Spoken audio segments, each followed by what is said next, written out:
Tonight's Gooder Entertainment production is brought to you by The Chopping Block, Menotti Woodcrafters, Pinkerton Pit Barbecue, Texas Boiled Doves, JB Waterwell, All Fired Up Barbecue Cook-Off, Texas Original Charcoal, the Briscoe Ranch Cook-Off at the Crossroads, Smoke and Magic, Texas High Roller Events, Laredo Roofing Solutions, Navy SEAL Danny Deets Memorial Classic, Texas Chrome Heroes Foundation, The Barbecue Store, Mr. Keen Sharpening Service, Cosmos Cube Products, Half-Ass Cookers, Damn Yankee Texas Barbecue, Rectag,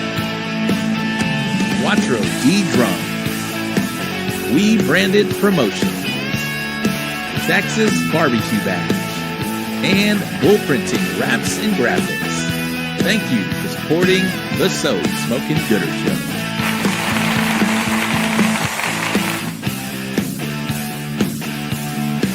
Hey, we got any more beer in here?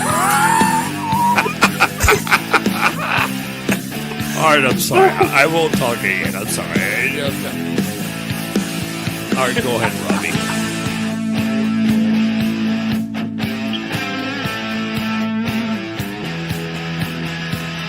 Hey there, everybody. This is Aaron the Retro Guy, host of the Morning Roast Radio Show, and you're locked in to the So Smoking Gooder Show. Give it to them, fellas.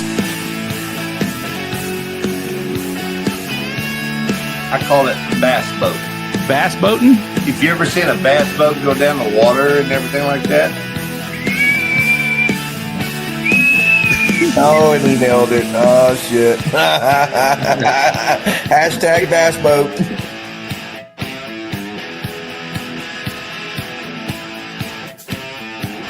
If you're gonna put it in the box, put it in the box. And stamp it.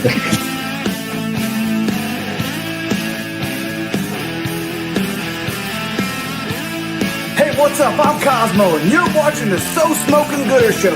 So grab a drink, park your ass, and don't forget to smash that subscribe button and ring that bell so you don't miss a thing.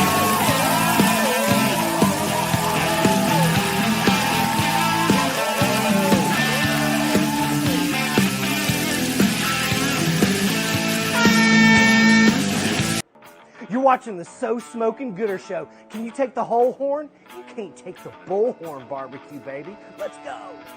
Somebody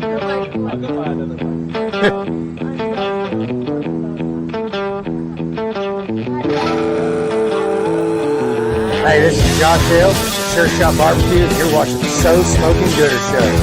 The Corn Dog King. 3, 2, 1. Hi, I'm Brad. And I'm Bre, and we're Smoking Magic. And you're watching the So Smoking Gooder Show. Let's go. Oh, Yeah. So, are you ready to 3, turn up the 2, heat? 1. Let's go! Because you've just tuned in to the one and only So Smoking Gooder Show. We're coming to you live from Bullhorn Barbecue headquarters in Cypress, Texas. This is the show where we talk all things barbecue and brews, and you better believe we're here to have a good time. Get ready for the man who knows barbecue like the back of his hand, the guy who can tell you the difference between an IPA and a stout blindfolded, and the life of every party, your barbecue pitmaster and the host with the most, Rob Arocha. Whether you're part of the Gooder Gang or just here for the special guests, barbecue competition updates, or maybe even to rate some boxes, strap in, fire up those smokers, and crack open a cold one, because the So Smoking Gooder Show starts now. Good evening, Gooder Gang. Yes, I'm back. Y'all should be able to hear me tonight without any interruptions. What am I doing with my hat here? What am I doing with this hat here? There we go. Without any interruptions. Terrible weekend or terrible week last Wednesday night, but we're here together. Thank y'all very much for tuning into the show. I'll talk about last week here in just a minute. But I am looking forward to this week because my good friend Bre is checking in for Smoking Magic. She's going to be co-hosting tonight. And we've got a first-time guest on the show, Joel Fleetwood from Meet Rushmore BBQ out of KC, Missouri. You know, I love some first-time guests on this show. We love to showcase a lot of people that are doing well out in the barbecue community. And this is another guy that is kicking butt, him and his wife and his team. We'll get to know them here in just a minute because I'll be honest with you, I don't know a lot about them being down here in Texas, but I know that they are a solid KCBS team. Bre talks about them very highly, and I'm excited to get to know them along with you, the Gooder Gang. So we'll have Joel on in here just a minute. We'll have Bre on here in just a minute. But before we get to that, I got to bring my boy, producer Ty in. Come in here, Ty. What's up, Ty? What's happening, man? Can you hear me? Yeah, you sound great this weekend. It looks like you got some new equipment. I did get some new equipment. Shout out to our guest last week, Arnie Text. Arnie Text, 1.4 million YouTube subscribers, 900-something thousand Instagram, another 900-something TikTok guys. And then, of course, my equipment decides to take a crap on me while I did it. So, we'll get Arnie on. Arnie was great. Shout out to Case Hahn. Case, Ty, thank you very much for carrying the show last week. Y'all did an amazing job in my absence. Ty could probably see me. We have this. Yeah, I could see him doing this in the green room, and it was breaking my fucking heart, you know, because I knew how much this interview meant to you. And then, you know, everything was good right until I hit, you know, go live, and then you broke up, and I was like, oh, shit. Yeah. You know what? It sucks that happened, but since then, I got a new computer. That old guy's gone. It wasn't too terrible, but it's gone. And then I went to Xfinity and I threw that modem in their face and said, give me a new one or I'm switching carriers because this was terrible. It wasn't the first time. I've kind of had some lagging issues prior, but this, of course, whenever we have a guy with over 1 million, if you count them all up, almost 3 million people following him. Of course, it's got to go to crap on that day. So, but thank you to Case Hahn, our OG co-host. You know Case Hahn very well. He carried the show last week. And, of course, producer Ty, you did an amazing job, and I can't thank you very much for doing that. I didn't introduce myself. My name is Robert Rocha, although the show host did, or the little intro did. But I did say we're going to have Miss Brianna V from Smoking Magic. We'll get her on just a minute. And, of course, Joel Fleetwood from Meet Rushmore. We're going to have a Meet Rushmore, Mount Rushmore later in the show. So I'm excited for that. But let's get to some Gooder Gang people before we get to Bre. Ty's going to play some music. Y'all know how we do. We play some music and we give shout outs to the guys and gals that are watching the show tonight. Mr. Keen with a super chat. This is a way you can support the show. This is a way you can tip the show is basically how it works. Hey, you know those guys that you get your food, you go to the counter and they order your food and they flip around an iPad and you have to tip them and they're not doing anything for your entertainment value? Don't tip them, tip us. This is what you can do right now. The super chat, you can do that right now. Set up a super chat. Ty will put that comment first and foremost up on the show, but shout out to Mr. Keen. Put that back up, Ty. I didn't even read it. Me, Mr. Keen, and the crazy redheaded cooker will be competing this weekend at the Guadalupe County Fair Cook-Off in Seguin. I will not be sharpening this weekend. He's going to be sharpening his barbecue skills on all of you. Hopefully. Good luck to you, Mr. Keen. Teresa Edmondson, there she is. That's crazy redheaded. Good evening, Gooder Gang. Crazy redheaded cooker is coming out of retirement this weekend. Guadalupe County Fair. Hope I remember how. I'm sure you will. Brisketeers, good evening. Pit Life Barbecue, that's Johnny Magsfield. Larry Vaughn, afternoon from South Jersey. Steve Quint in the house. Hey there, gang, let's go. Chase Vincent, what's up, Gooder Gang? Let's go. Uwe Braun, our favorite German cook. What's up, amigos?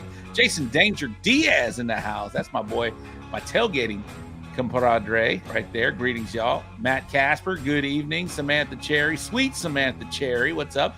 Gabe Medina is in the house. Buenas tardes, everybody. Steve Lozano, what's up? Steve is back.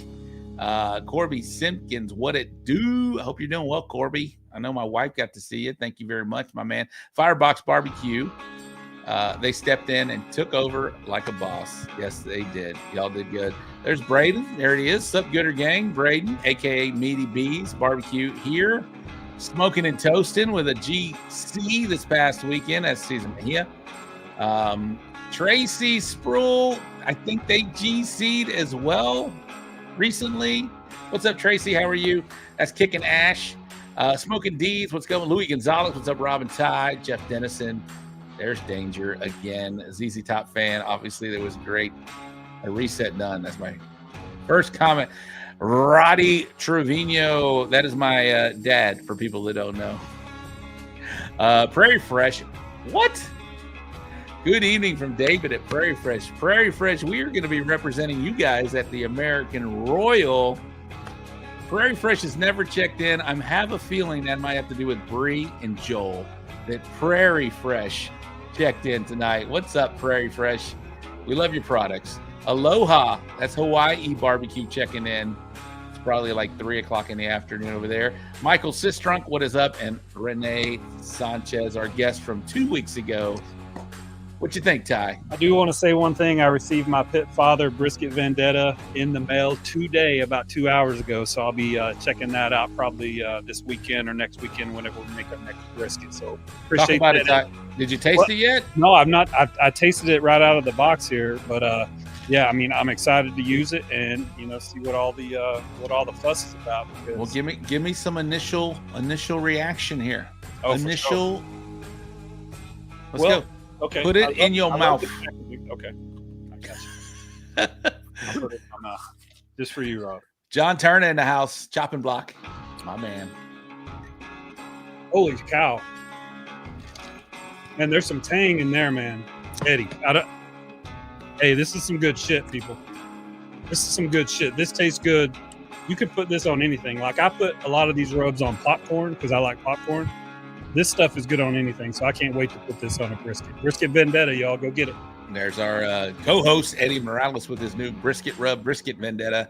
You can find that on his website, thepitfatherbarbecue.com. All right, Ty, let's get our wonderful co-host, good friend of the show, Miss Bre, in from Kansas City, Missouri as well. She hosts... well, let's bring her in real quick because I want to talk to her real quick. What's up, Bre? How are you? Hi, guys. She hails from Tomball, Texas. Drink Tomball if you're in the house. But she lives now in Kansas City, Missouri. Yep. How are you, Bre? I'm doing great. How about you? We're doing great. Where's Brad? Brad's sitting right here. What's up, brother? I don't know if he can hear me or whatnot, but he's watching. All right, good. Tell him I said hello. He's TikToking right now, he said. He's TikToking. Is he drinking? Is he at least having some fun? Yes. We started early. We went to the bar just a little bit ago and got primed for the show. I love it. Does Joel get primed for the show? What do you think? Yes, definitely. Well, good. All right. I think we're all primed for the show. We're ready to have a good show. Bre, thank you for coming on and being the special co-host. It's not your first time to do this for me, and I appreciate it, and it won't be your last. You're wonderful. You had great insight. Happy to have you on here again. But let's catch up with Smoking Magic. How are you guys doing? What's going on? What's new? I've been seeing you all over social media. I feel like, we talked about that last time. That's going to be a focus for you guys to get more into social media. How's that going for you, and what's going on with you? And talk about what's up and what's new with Smoking Magic, please. Yeah, absolutely. Super busy lately. Always this time of year, we really rev up in like February or March through November. So our Smoking Magic products have been picked up nationwide by all the Ace hardware stores. Wonderful. And so that's a huge new thing. So we went to the Ace trade show in Chicago back in August to help promote and boost that. Our products we're in Shields, Bass Pro, and then of course your local barbecue supply stores, and then some of the like your Orgill and some of your supermarkets like that. And Rural King, I guess that's another one too. That we're in as well. So really been pushing that. Still doing our recipe videos every other week on YouTube. That's been a lot of fun. We're going to shoot some more of those this weekend to get ready to kind of bulk up because we're getting ready to hit it hard and heavy, headed into the Royal. We're going to cook the third weekend in October. We'll be cooking in Odessa, Missouri, and then we've got Oak Grove, Missouri the following weekend with BBQ, and then the American Royal. So just really getting geared up and ready for that, along with trying to fit it all in with kids' activities and bands and school being in session and all of that, because Brad and I are still working our day jobs. So. Well, y'all are definitely busy right now. That is awesome. So you mentioned a lot of stores here, but ones that I recognize obviously were Ace Hardware. So that's coming, or is it's not rolled out yet, but it's coming? No, it's already rolled out. They picked nice. Our products. So all 3 of our rubs and all 3 of our sauces are available there. So if you go into your Ace Hardware looking for us and they don't have what you're looking for some reason, just let the manager know and they can bring it in. It's available for all of them. And they've already started ordering and putting it on shelf. So we're super excited about that. All right. Well, we have a huge one down here in where I live, Cypress, Texas. So just big, huge one. Probably one of the biggest Ace Hardwares they have is Cypress Ace Hardware. I'm definitely going to go in there and check for it. If it's not there, I'm going to be like, hey, you know that store, I'm sure, right? Yes. Oh, yes, I do. Oh, it's a huge store. I have your product right here. My good friend Danny, my barbecue homie Danny Regan. He thankfully he did this, but I've been doing okay in brisket lately, but there was a while there I was struggling, and he tried this one brisket and he told me that that's going to be first place. That's the best brisket you ever cooked. And it was like, 40 something teams out in Seguin, Texas. It was at the SS Memorial Cook-Off. Sure enough, first place brisket. And honestly, I kind of forgot what I put on that brisket. And so, because anyway, thankfully, he talked to me that day and I told him and he recorded it, right? And so he had it written down. And so we were at a bar just recently and he's like, this is that brisket you had. I was like, what? You have the recipe that I used? And it was the Smokin' Magic rib rub on the brisket. That's what we used. It felt like what I used to mix up. And so it was the Smokin' Magic rib rub and the Smokin' Magic. The sauce was the Southern Twang. So, awesome. And of course I had some Aaron stuff on there as well, but it was so he sent that to and I was like, holy crap, you wrote it down or you had it. He basically put it in a text in a note form and sent it to me. So I have that. I think somebody's keeping track, Rob. Thankfully, now I have it, and there he is right there. Danny's watching right now. You're welcome. Yeah, my barbecue homie, Danny Regan. I called you back, Danny, today. He didn't answer me, but yeah. So anyway, all right. Well, that's great. So you got a lot going on. Hey, shout out to Bob's Distributing, Gabe. If you're watching, thank you very much. One of our newest sponsors. Thank you very much. But you got a lot going on. You and Brad got a lot going on right now. As far as you got family life, jobs, social media. Hey, we did get a new trailer. That was a fun thing. Like 4 years in the making. I did see that a badass porch trailer coming on. So I'm excited for you. Have y'all cooked in it yet? No, we will in 2 weeks. So we can't wait. Have you slept in it? I would have slept in it. I would have We've spent a lot of time in it for sure. Well, very good. Well, thanks for catching us up, Bre. I appreciate again. You're a wonderful co-host, and I always reach out to you every so often. And this is going to be a recurring thing. I reached out to Bre, and I was like, Bre, I would love to have a lot of more KCBS influence on the show. Bre is really in tune with the KCBS teams out there, and we've got a great first one of this kind of series that we're going to be doing with Bre. And we're talking about Mr. Joel Fleetwood from Meet Rushmore BBQ. Talk to me about Joel before we bring him on here. What do you? I know he's a good friend of yours as well, but tell me about this team, him and his wife Katie. So I can't say enough good things about Meet Rushmore. But yes, they are all good friends of ours.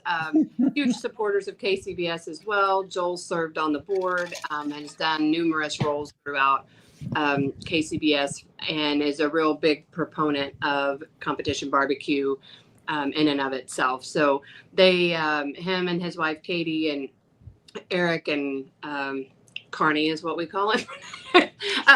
They all travel all around and go all over the United States, mostly around the Midwest and maybe a little bit more Eastern parts. And they cook all the competitions. They do really well with them. They also last year won the Made for KC Barbecue Championship, the same one that we won that put us in the airport.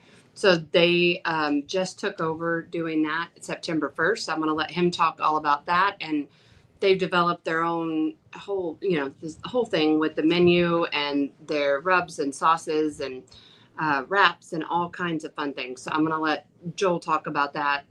But just great people, great ambassadors of the sport of barbecue, always kind, always willing to help out. I can't say enough about them and fantastic cooks. So wonderful. All right. Carl Davis in the house, currently leading CBA as the #1 cook.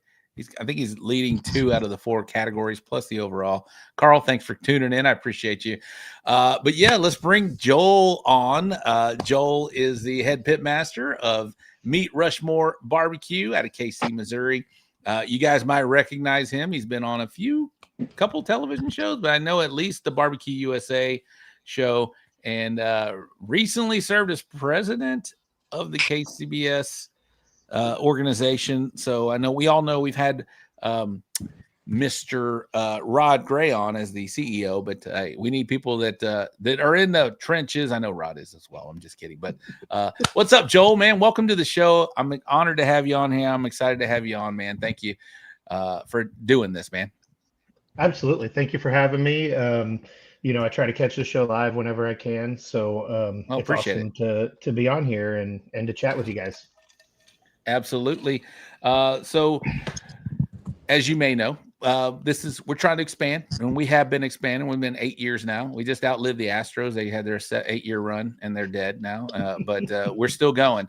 But yeah, so we, a lot of viewers that watch this show are Texas based. And so please introduce yourself to the Gooder Gang, because you are part of the Gooder Gang. I have seen you comment before, but please introduce yourself to the Gooder Gang and let us know who you are, where you're at, and kind of your backstory before we get into some more current stuff. Yeah. So Joel Fleetwood, Meet Rushmore BBQ. We are a team of myself and my wife, and as Bre was saying earlier, Eric and Carney. You don't need to know his real name. Just know we have about 1,000 different nicknames for him. But Carney is the one that he will 100% of the time respond to. Some of them aren't as nice as that. But we've been, I cooked my first contest. Katie and I did, and Eric in 2012. We did the American Royal, was the first contest we ever did, which I always say is like thinking, going to the batting cages and hitting slow pitch softball a couple times and then deciding you're good enough to step in the batter's box against prime Nolan Ryan, right? Yeah. We like to say we beat 100 teams, and so everybody knows what that means on how we did, right? But it kind of lit something in us, and it started slow. We were the proverbial drinking team with a barbecue problem for a long time. Preach. We're all former athletes, and getting older, getting married, having kids, et cetera, still had that competitive drive and still wanted to go out and be competitive, but also wanted to hang out with the boys a little bit, so it was a chance to get away for a weekend and all of that. So we did that for a few years, and I remember it was the first year that the Royal was at the Speedway, which I think was 2016. It was either 2015 or it was 2016. It was 2016.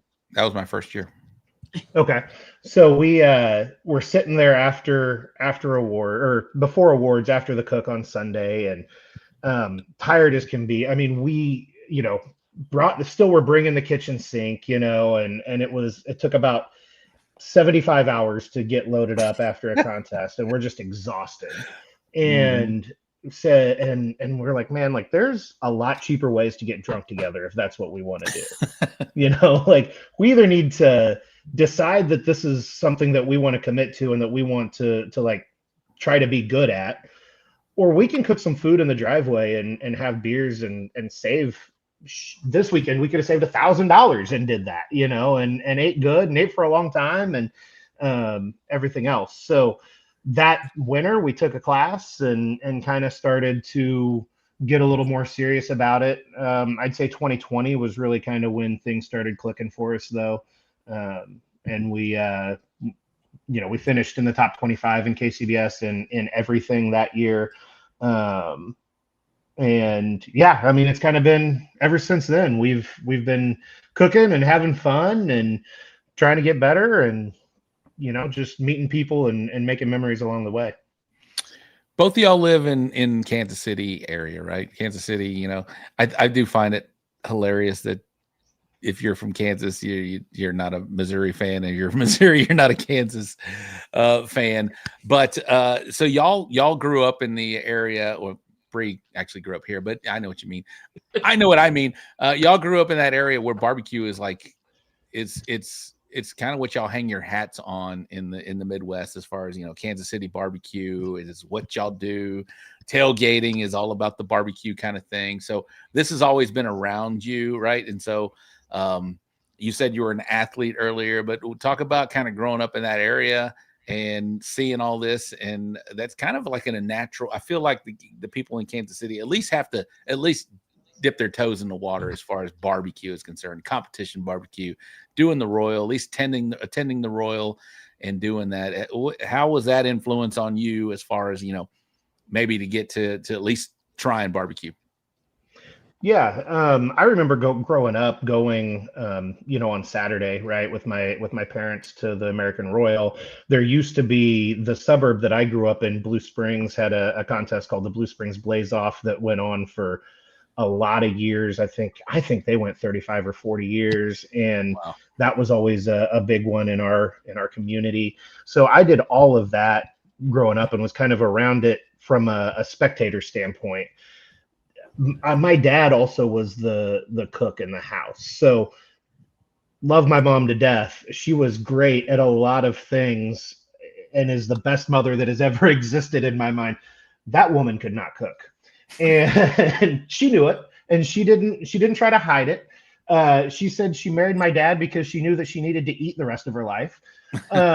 So nice. I always say, the lessons that we all learn as boys growing up, right, about being a man and about all of these things, they were all either in the kitchen, at the stove, or behind a grill, and it was my dad, because my dad came home from work, he'd change clothes, he'd make dinner. So that was where I got a lot of that interaction. So food in general, I don't know how I didn't, I mean, I guess I'm in the restaurant business now, but I don't know how I didn't end up in the restaurant business as a career, because so much of everything that I remember from my childhood, it does really revolve around food and barbecue to an extent, but just cooking in general. Absolutely. Just a few times I started doing the Royal in 2016. I've done every one since, except obviously 20. I think we missed. But it's such a big deal. Like when you're there, the whole weekend is talked about on the TV. It's on the radio. It's all over as far as that. So it is such a big deal, and it is. The Houston Livestock Show and Rodeo is also a big deal down here, but Houston is so big, and there's so many different events going on that same weekend. But it just seems like in Kansas City, that is the thing. And so, of course, if the Chiefs aren't playing, but it's just such a community-wide spectacle. And I always found it odd that, on Friday night is like the one night that the public comes out there. And now they do blow out parties out there. It is a huge deal on Friday night.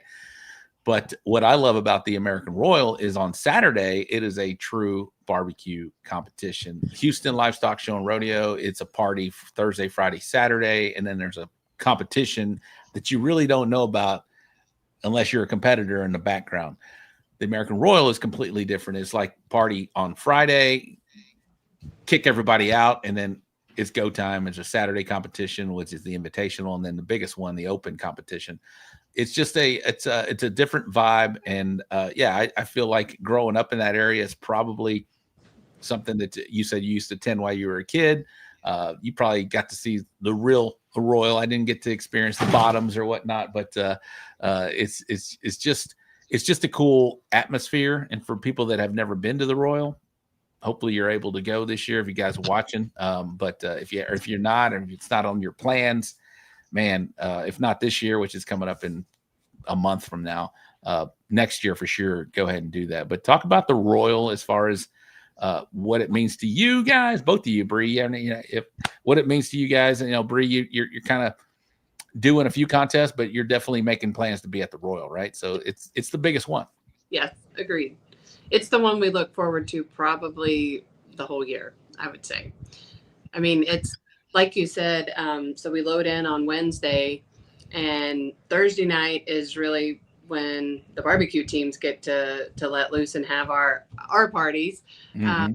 And then Friday nights for the public, and then Saturday nights, really get down to business kind of thing. But Friday night still kind of is too, for everybody that's cooking the Invitational and that kind of thing. So it's just really, really neat. The public comes out, the town supports it like crazy. It is publicized all over the place, and you have news crews all over, and lots of different things for the public to do there as well. So it's just fun because you get to see a bunch of teams that you don't always get to see or compete against, or that maybe you interact on social media because they're in different parts of the country, and you all come together at the American Royal. So that's a lot of fun. Having it as late in the year this year, that'll be interesting. So stay tuned on the weather front, but yeah, it's definitely one we look forward to every year. Absolutely. Joel, you want to speak on the Royal before we get back to you? It's my favorite week of the year. Like it is the week that I live for. Christmas. Like I know there's a lot of people, obviously Christmas to New Year's week is great and everything, but like Royal Week is like I'm in my element because it's Monday, Tuesday, obviously you got to get prepped and you got to do all that stuff. But like Bre said, we come in Wednesday morning, and there's a reason that it's called barbecue's biggest family reunion, right? Because all of a sudden now you've got 600, 500, whatever of your closest barbecue friends that are all here. And a lot of them you haven't seen since the Royal last year. And so you got to catch up with them, and you're trying to, find time to go to lunch or to hit their spot for a little bit for a beer or what have you. And it always amazes me that Sunday night I'm pulling out of the Royal and I'm like, I was here for 5 days and I can think of 40 people that I didn't make it to and talk to that I wanted to, because it's a little overwhelming, but it's just the best. I mean, I can't explain it. I'm sure Houston is great. Been lucky enough to go to the Jack once. That is special, and but that's a more intimate thing, right? Where the Royal is the rock show of the intimate live music bar performance that maybe the Jack is, right? They're both great in their own way, but the Royal is just such a production and just so awesome. Right? I mean, like you're saying, one's more intimate, one's much, much larger. And even compared to Houston, I've been to livestock show and rodeo and all of that too. They're just not, I wouldn't say one over the other. They're just completely different. What's up, Kevin? Yeah. 100%. I still believe the Royal is the most prestigious one to win. If you're going to win one, win the American Royal Open, because nobody remembers the Invitational, which is all grand champions for some reason, which is crazy to me. But I get it. All those same grand champions are there on Sunday with another 300 other barbecue teams. So I get why that's the most regarded as the biggest one to win. But I wanted to bring up too, since we have Prairie Fresh in the house. Yes, they do a really neat breakfast for all the teams on Saturday that is free, and they put on a whole spread for all the teams to come to. And it's amazing. Every year they do this. And we partnered up with them to do our Smoke and Magic Bloody Mary bar in conjunction with it. So if you come for the Prairie Fresh breakfast, you not only get their amazing Prairie Fresh breakfast, but you can also get our Smoke and Magic Bloody Marys there and our holiday vodka and some Five Farms in your coffee if you're not feeling the Bloody Mary vibe. So we got something for everybody, but that'll be Saturday morning. Prairie Fresh does a great job. I actually got some extra added money for my 4th place ribs from Prairie Fresh. Thank you very much. 4th place ribs last year. I got a ribbon back there. Extra added money from Prairie Fresh. Thank you very much. And I should put on my apron. I know my wife just brought it in the other day. I was like, where's my apron at? Let's wear that Prairie Fresh apron. But thank you to Prairie Fresh. If you're still watching, I appreciate, we all appreciate what you do for competition barbecue, for barbecue in general. But yeah, y'all are a big part of supporting us. We get the Prairie Fresh honor roll each and every month. It's pretty cool. Thank y'all for supporting competition barbecue. We all appreciate it. Each and every one of us watching this or that will watch this. They're still watching. Thank you very much. And they said, thanks, Bre. ZZ Top Fan said, Bre with the model look with the fan blowing in her hair. Okay, well, we're in our book. There's no AC, so I gotta have the air on. I'm blowing a little. I got that Farrah Fawcett look going. And they're doing the extra prize program again this year. Well, thank you, Prairie Fresh. Again, y'all do a lot for competition barbecue, and we all appreciate it. Thank you very much. Please continue to do so, and we'll continue to support Prairie Fresh. Pork, their pork butts are amazing. I get them down here at the Restaurant Depot, and they come in a 2-pack, and they're awesome. And of course, the ribs are phenomenal. 4th place last year, so very nice. Joel, let's talk about the Meet Rushmore. I know we talked about kind of your history, and y'all started as a party team. I kind of did the same thing. If those don't know, we were the 5-time party team of the year. I claim COVID. We won 4 of them, and then we skipped the year because of COVID. But then we won the following year, and then we retired. We said we're out. We're not doing that anymore. But yeah, there's a I don't know if y'all can see it or whatever. There's a something up there, Barrelhead, that's up there with the party team of the year. Yeah, we won 4 in a row, and we claimed the COVID year. Yeah, so I know a little bit about partying and having fun while cooking barbecue, and you kind of mentioned that earlier. But yeah, we did the same thing. We had to kind of take a back seat to that to focus on, because it costs money, right? We're out there, costs money, and any slip up with all of these other badass teams when you're competing in barbecue will take you from a 1st place to a 21st place really quick. We were not.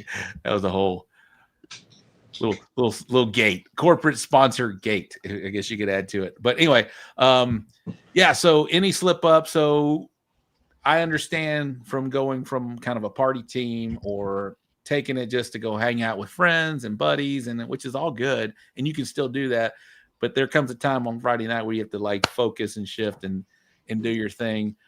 You kind of mentioned that, you touched on that, but talk about that shift for you guys into what it's kind of propelled you to now, because we've seen you on television, we've seen you have some success. You're now you were on the board for KCBS, so obviously this became something from just hanging out on Friday with your friends and your party into what it is now, man. So talk about that kind of transition, because there are some teams out there that are still in that mode, that if they want to continue to, if they want to have more fun, it's fun to do that, but it's also fun to walk on Saturdays for sure. Man, winning is way more fun. It is 100%. You know, at the beginning, you might only have the one opportunity to have fun, being the drinking, but no, and something, just one other thing on the Royal, because you brought it up there with the party of the year and all of that. Do all the ancillaries if you can. If you've never 100%. been, do the ancillaries, do the things, right? Because any call at the American Royal is a good call. Mm-hmm. And go and give yourself every opportunity to get to walk up there and hopefully get on the stage. Only the top 3 get on the stage, but at least get up there and get your ribbon and all of that. And if you don't do as well, don't get discouraged. You will. I was talking to somebody yesterday that we were talking, and he said, man, I just never do well at the Royal. And I said, if you look at it every year, there is somebody that is at like finishes like 250th that you're like, really? That guy's way better than that. And that's just the randomness sometimes that we get in the sport. And especially when they have to find 500 judges for the 500 teams that are there. They're certifying judges on Thursday night. You know, I mean, they're trying to get them all certified, but there's a lot of new judges every year at the Royals. So, man, turn your best food in. Hope you hear your name called. If you don't, I'm sure your food was still great. You know, you know if it wasn't. So that was a long way for me to forget really the question, but I think it was about the transition from partying into being good. For us, really, it was kind of that monetary just realization, you know, that we were only doing 3, maybe 4 a year, right? So it wasn't that the money was a problem, but it was, I could still save a bunch of money and get to hang out all 4 weekends that we were hanging out anyway. And with Carney, you know, I mean, we were all competitive. We wanted to win. We wanted to do well. We were too drunk to do well, but we wanted to. So, you know, it took like that winter, we really like sat down and we said, man, like we can't stay up until 2:00 anymore. We can't do this. We can't do that. And, shoot, I mean, now I think I'm probably one of the first people. Joe Pierce might be the only person that beats me to bed at a barbecue contest because, you know, 9:00, I'm usually like, yeah, I'll see you guys later. I like to Irish goodbye. Just know. Night, Joel, but that's not Thursday night, Joel. No, Thursday night Joel is down. But yeah, if we're a Friday night at a contest, if it's like 9:15 and I say I'm going to go get another beer, just know I'm not coming back. I'm not coming back. He's out.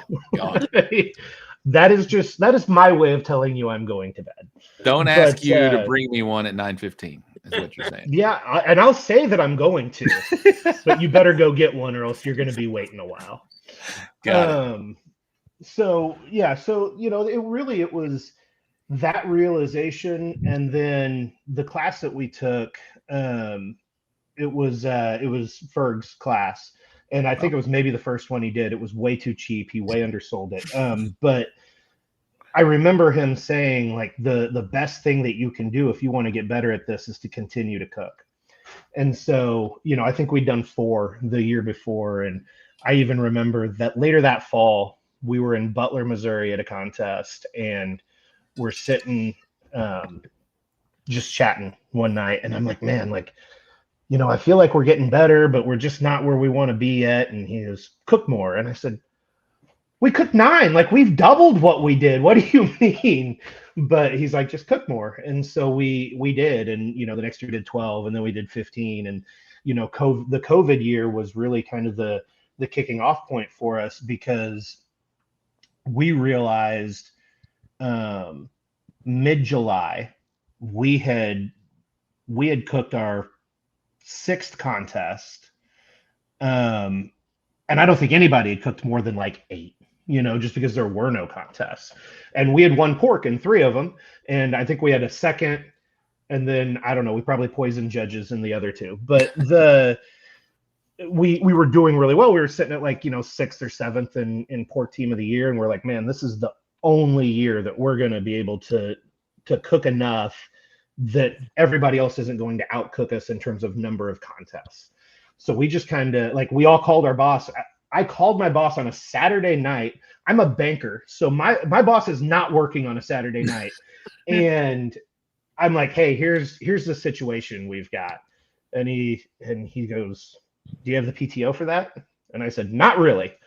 And he goes, well, as long as you have everything covered and the job's getting done and you're hitting your goals, all that stuff. He's like, it's 2020. I don't think anything matters anyway.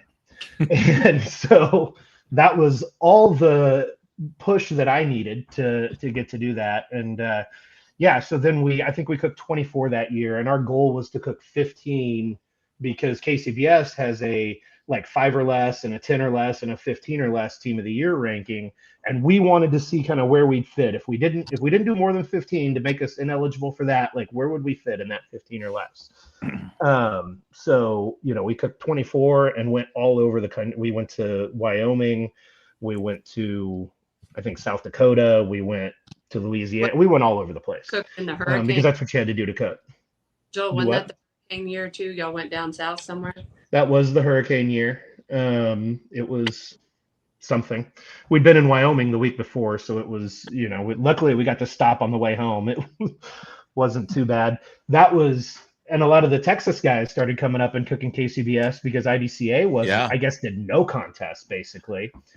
I remember in Wyoming, we had met Bill and them, and but didn't know them real well, and came out of a diner. We got there. We drove overnight. Got there at like 7:30, 8 o'clock in the morning. So man, let's go get let's go. There's a diner right here. Let's go get some breakfast. And Bill and Fred are walking out of the diner. And we're talking, like, how long was the drive? It's like, it's like 13 hours, whatever it was. And Fred goes, I think I was still in Texas in 13 hours. And I'm like, I traveled like 6 states. Like, how big is, like, how many countries are in your state, So, but it was awesome. And that was when really we got kind of that barbecue family that I know Bre talks about all the time and a lot of people talk about, but that was, for us, that was where a lot of those relationships were built. And that just reinforced like, hey, we can do this. We're good at this. And we've always said we like the people, but it turns out we love the people.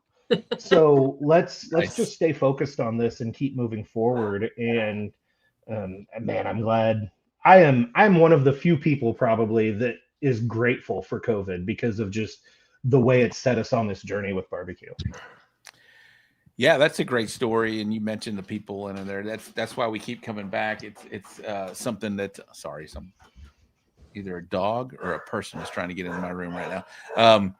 But yeah, it is something that is special with the people to do that. But so you mentioned kind of the Texas teams coming up doing that. That was the time. Yeah, IBCA at that time we were shut down here. There was Lone Star Barbecue Society. They didn't give a shit. They were still doing a cook-off whenever they could. But yeah, a lot of teams started going up north, kind of doing that. And of course, Fred in that time or that era had won the Royal. And so it opened up a little avenue to go up there and try something different, right? Because we didn't, I think we even in 2025, I think we have 3 KCBS events down here. We have Lubbock, we have Waller, and Cedar Park.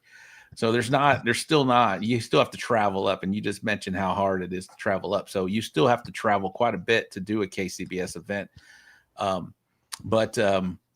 So being on the board, I don't know if you know, I'm a board member of CBA. You're a former board member of KCBS. So kind of have some insight as far as, growing an organization, or at least trying to maintain a growth of an organization. How do you feel KCBS is right now? I feel like down here, I feel like a good size contest nowadays seems to be like a 25 teamer. I don't know how it is across the country outside of Texas, but you have your bigger events. We're still going to have Wade Carpenter is out of Briscoe Ranch has 175, pretty much 150 at least each and every year. So you're going to have, there it is right there. You're going to have those moments, those big contests that are still out there. But I think the average feels like that number you want to hit is about 20, 25, 30. How does that feel? Is that kind of up how it is up there as well?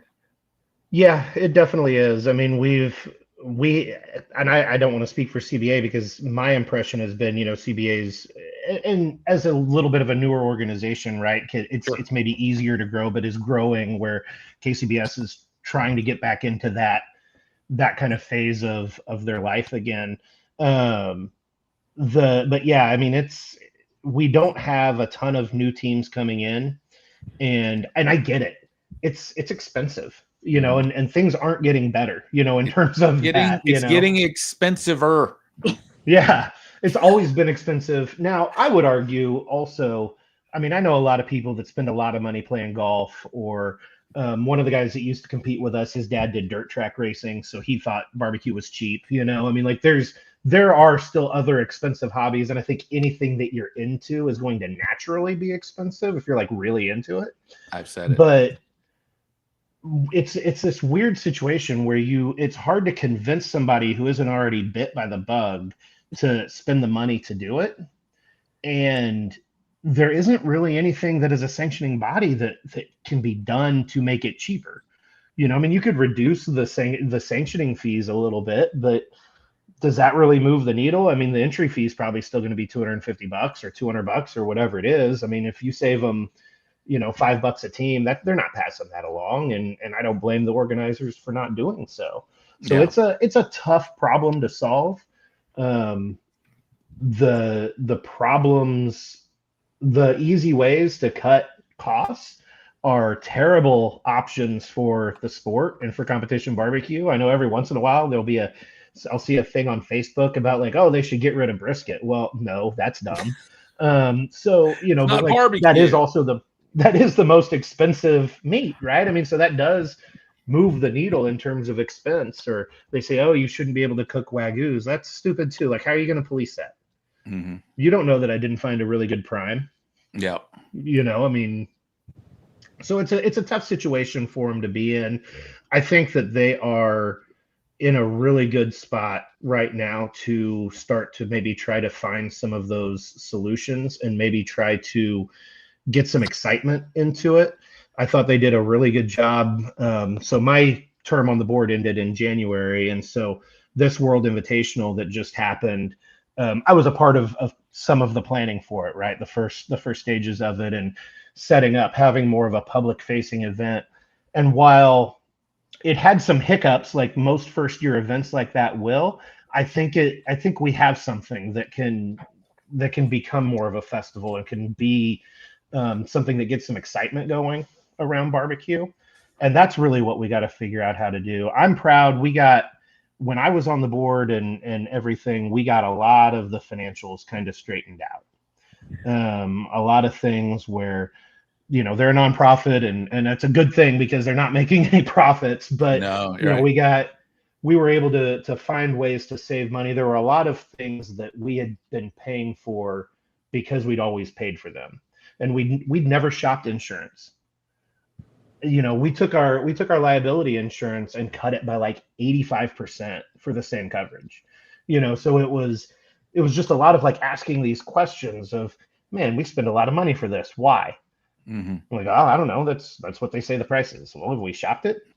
No. Well, let's do that. And had like 5 quotes come back that were way cheaper. So, you know, like I'm proud of that work that we did. And now I hope that it's at a point where they can start moving forward with some lower operating costs. So yeah, you know, it's tough. It's a tough spot to be in for a sanctioning body. Push right now and this is not sanctioning body specific, but your high school barbecue teams, right? Like your high school barbecue association, which is huge in Texas and is growing up here in the Midwest area and trying to grow nationwide. I think that is planting the seed in the future of barbecue, hopefully, and no matter what sanctioning body they want to compete in, and then also teaching those like life skills for those kids, and the fun of competing for kids that may not, like, I was not an athletic person growing up, but I wished that, I mean, I showed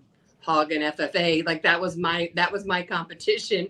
I wish that they would have had like a high school barbecue team or something like that growing. Mm-hmm. That would have been something I would have been very interested in. So I think that will help all sanctioning bodies as well. And there seems to be a pretty good push in that right now. Yeah. Ty put the TexasHighSchoolBarbecue.org up there. Yeah, that is a big deal, Bre, and it is growing down here in Texas. And that is a good way to get the young people involved, and they're going to have a lifelong skill set of cooking, right? And being able to manage a fire, doing all this, and, you know, just having detail is part of barbecue. And that will grow. Eventually those kids will go into the sport. A lot of the kids' cues are out that have been around for quite a while, are also going to spawn a few kids to go into the sport. But yeah, there was a big boom in 2009, 10 with the barbecue pit masters. And I know the Barbecue USO show, which I want to kind of parlay into that, which you were on, it still does that. It kind of moves the needle as far as that. But yeah, just the pricing of all of these meats now is just kind of, it's tough. It's tough to justify going to a contest when the prize money is less than the price of a Wagyu brisket for first place, right? So, you're going to spend, $200 on a brisket, and I'm being kind of conservative. $200 on a brisket, and your first place is going to get you $300, right? So, it's tough. You got to go out there for the love of the sport, and you got to go out there to, have fun and maybe. But you mentioned something, Joel, earlier. Anytime you put the word hobby associated with something, whether it's golf, whether it's competitive softball, whether it's your kids in travel ball, whether it's RVing, anytime you put a hobby into something, unless it's, I don't know, maybe your hobby is going to the beach with a metal detector. I don't know, maybe that earns you money. But anytime you put a word hobby in front of what you're doing, it's going to cost you money. And this is just our hobby, right? And people outside of barbecue that know people that do competition barbecue are like, well, you going to another contest? What are y'all doing? Like what the hell's wrong with y'all? It's definitely something you got to love. You got to get bit by the bug, as Joel said. It's something like that. But yeah, what do y'all think about that? But Joel, talk about your time on the Barbecue USA, because that is something that can catapult your brand, right? It can catapult your national spotlight. Talk about those moments on that and what it's done for you guys before we continue on. Yeah, Barbecue USA was awesome. I'm a huge fan of Michael Simon, and I was actually kind of nervous. Like, I almost didn't want to do it because, sometimes you meet people that you like look up to or a fan of or whatever, and they're a jerk. And you're like, man, I wish I just thought that guy was this cool TV persona, but Michael Simon is a better person in person than he is on television. And so that was awesome. It was fun doing the whole filming. There were times that weekend that, there's a scene where, as they're introducing us on the show, like they had us like cross our hands and kind of lean in, and we had to film that like 15 times because we couldn't do it in motion, and if somebody would have a goofy look on their face or whatever. And there's a slow motion. Do it, Bre, come on, cross it. There we go. That's it. Right. There's a screenshot that I have of it. And I show it all the time because I was so pissed on that take because I was like a minute and a half behind. Like we needed to go wrap ribs. And I'm like, if we don't get this thing, and you can see the clock, on the porch of our trailer where they were filming it. And I'm like, man, I just remember thinking, if we have to do this another time, I'm going to lose my shit. But it was awesome. The crews were great. Like I said, Michael Simon was awesome. I had a longer than anybody should have discussion with Michael Simon about maple syrup. It was the wildest thing, but it was super cool. And I'm really glad that we got to do it. We were featured on the show with Joe Pierce of Slaps, Richard Fragolo, Fergalicious, Van with Hog Diesel, and Jamie and Dan and Angie of All Forked Up for Q. And I don't remember. Oh, Randy from High IQ was the other team that was kind of featured on there. And they're all good friends of ours. And, it was just an awesome kind of deal. They focused on ribs in our episode, and we got second in ribs, which was the best of anybody they were following. So that gave us some pretty good airtime as well. And Katie's tea steeper made national news, and everybody was asking questions about it. Her what? Absolutely. So we use a tea steeper for our finishing rub that you can that you just tap and Michael Simon thought that was the coolest thing, and he was like, I'm going to use that to beat Bobby Flay next time, and that ended up on the show and everything else. It was great. Oh, I bet there was an Amazon push for those things that night. As we all I wish know, I sold branded ones at that time, Yeah. I actually remember that and him commenting on, that little duster, or what is it called? Tea snipper? It's a tea steep. I mean, like it's for herbal teas, and then okay, to use, but it's got a nice, really fine mesh. So when you do the dust, it's not going to let the big particles through, and you can really control it. Everybody that's talked about that show had a great experience. We had Nick Panagopoulos on this show. He was the producer of that. He did a great job. Hey, he actually did that intro at the beginning of the show for us. So thank you, Nick. That was awesome. But by all accounts, Michael Simon is just a good dude, right? He's a oh yeah. Everybody that's been on the show has had a great experience with that whole production crew, with that whole experience. They filmed down here at that contest that Ty put up there, the Uvalde Briscoe Ranch Cook-Off at the Crossroads in Uvalde. That one right there, they filmed in 2022, I think, is when the show was going on, 23 maybe. We were not a featured team, but we did get on the show. We hit a first place perfect score chicken, and so Michael actually filmed us and said our name on the show. So that was like my little 3 seconds of fame for me. So we got a little snippet from there. But no, I love those barbecue shows. It's inspired a lot of teams to get involved, and I know that show spawned another group of cooks to do that. So I would love to see more of these type of shows, or maybe somebody in the barbecue community could do something like that. I'll help out any way I can. That'd be awesome. But we do need to do something to spawn more cooks in there. And I have seen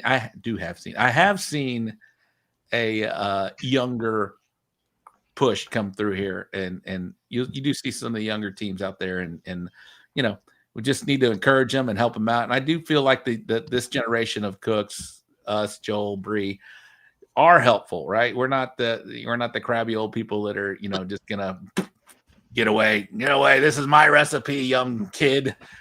So I think if we can encourage people to do that and continue to cook is going to be helpful for the sport, because all around the nation, Texas, all around, we need to have more people come into the sport and do it. But it's hopefully the cost of meats settle to where maybe they were a couple years ago, or 10 years ago would be nice. Pre-COVID. Pre-COVID. For sure. It's a great time, I feel like, to get involved too. When we got involved, there were a few guys doing classes, but outside of that, there was no real help. You go on the Barbecue Brethren forum and try to figure it out, but that about 50% of that advice was meant in jest, and about 50% of the other 50% thought that it was people who didn't know what they were talking about, just kind of making stuff up too, trying to help but not giving good advice. So we kind of had to feel our way through it, and now with the Barbecue League, and I tell people all the time, just go sit down around a fire pit and make a conversation and make friends, and remember, you have 2 ears and 1 mouth, and so shut up and listen. That's what we say. Shut up and listen. Yep. And that's the hard part for a lot of people. That's a hard part for me, but just shut up and you'll learn a lot. Yeah, it's great advice, and we say it on the show. Shut up and listen. Go and just hang out, talk, and just be a sponge. You're gonna pick up something. And shows like this, we're gonna talk to Joel and Bre about maybe some KCBS tips and maybe trends here. Shut up and listen. Watch. We do this Rate My Box, which you'll experience that here in just a minute. But we can spend a lot of time, Joel. We don't have all that time, but I appreciate what you're doing here tonight, and I appreciate you coming on the show. Bre, you're always awesome. We still have some more show, but this is the time where I'm going to let y'all take a break, go kick the tires here in a minute. We're going to do some wrap-up recap and then some upcoming event segment. We're going to come back. This is when I talk to Bre. I think you've done the Mount Rushmore, but if you want to do it again. Yeah, we've done it. If you want to do it again and rehash, because I don't remember, I'm going to ask you as well. Okay. Good to know. Your Mount Rushmore. So you got about 5 to 6, 7 minutes to go kick the tires, and we'll bring you back on. And then we'll get your Mount Rushmore. Meet Rushmore's Mount Rushmore, which is fun to say. And of course, Smoking Magics, and then we'll do some Rate My Boxes, and then we'll get out of here. How's that sound, guys? Sounds good. All right. And then Joel, of course, we'll let you finish up with some people you want to give some love to, if not. So, all right. So Ty's going to drop y'all down. He's going to play some music. I'm going to put up the upcoming events. No, not the wrap up recap, because there are some people on here that did very well in the Champions BBQ Alliance. Sadly, am I still sounding good? I have not had any lag. So nothing. It's all good. This was me and Arnie last week. This was the conversation, how it went. I would have had Arnie holding some tongs and some fajitas. But hey, get you a cookbook from Arnie Tex. This is great. It is, the visuals are amazing. The recipes are amazing. This is a grade A, first class cookbook. So shout out to my boy Arnie Segovia from Arnie Tex. Get you one of his cookbooks, and I will get Arnie on here real soon again so that I can have there. Anyway, this was last week. I was not able to do this because I was having problems. One hot barbecue cook-off grand champion Eric Arnold, Big E Barbecue. RGC was Brian Irby from Big B Barbecue. Hometown Heroes Barbecue Cook-Off grand champion James Ledbetter's brothers keepers Q, who is now the top brisket cook in CBA. RGC Cesar Mejia from Smoking and Toasting. Wild West Fest.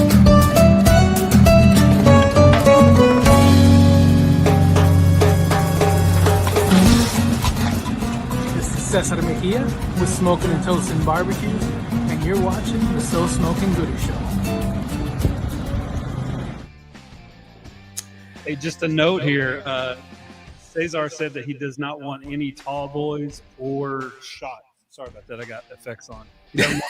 He's doing sober October, so don't tempt him when you're out there. Hold up. Caesar is sober October? All right. Yep, that was the post he just put on. I just saw it on his Facebook. No Fireball, none of that. All right, Wild West Fest, grand champion Bud Brown running Buddy's Barbecue, and the RGC was Donald King from Smoke Show Barbecue. Again, that was last weekend. This past weekend in the Champions Barbecue Alliance, roping for a reason, the grand champion was Stephen Oler from Big O's Barbecue. The RGC was Low and Slow. If you guys know the head cook name, put them in the comments. Got to give them some love. Harvest Christian Academy Cook-Off grand champion Cesar Mejia, smoking it.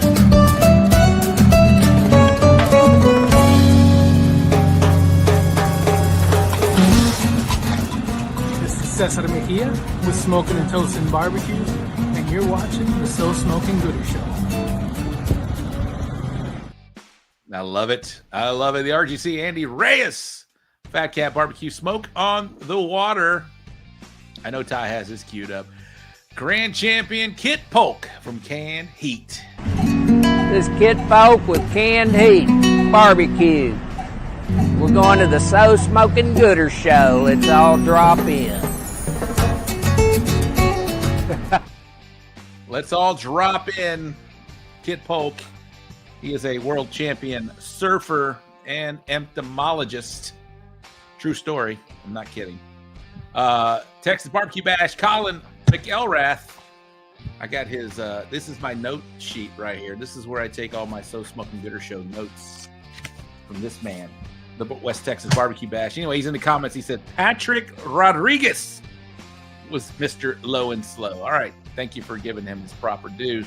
And the RGC, why and how we do not have an intro from Mr. Carl Davis from Cast Iron Cookers. But shout out to Carl Davis. He is the leading cook in CBA right now. He is also the leading pork ribs cook and the pork shoulder, pork butt. He's not leading chicken because I am. And he is not leading brisket because James Ledbetter took him over. So he's got some work to do with about 2 months left. It ends November 30th in the CBA. All right, IBCA, the Big X Barbecue Grand Champion, Mitchell Connor, Thighs Matter. Great name, by the way. RGC, Alan Ayers, Fire and Smoke. Sentence Fiddler Fest, Grand Champion, Aaron Cruz. JWS Services, RGC, Grady Speed, Grade A Barbecue. The VFW Post 4692 Contest, Grand Champion, Rita Marzuski. Bet Your Ash Barbecue, RGC, Jeff Wyatt, Redneck Cookers. Winnie Rice Festival, this was this past weekend. Grand Champion, Janice Smelly, 1.5. RGC, Trey Fournier. Choking on Smoke. Beer Bottom Barbecue last weekend was Mike Bryce, Poking and Smoking.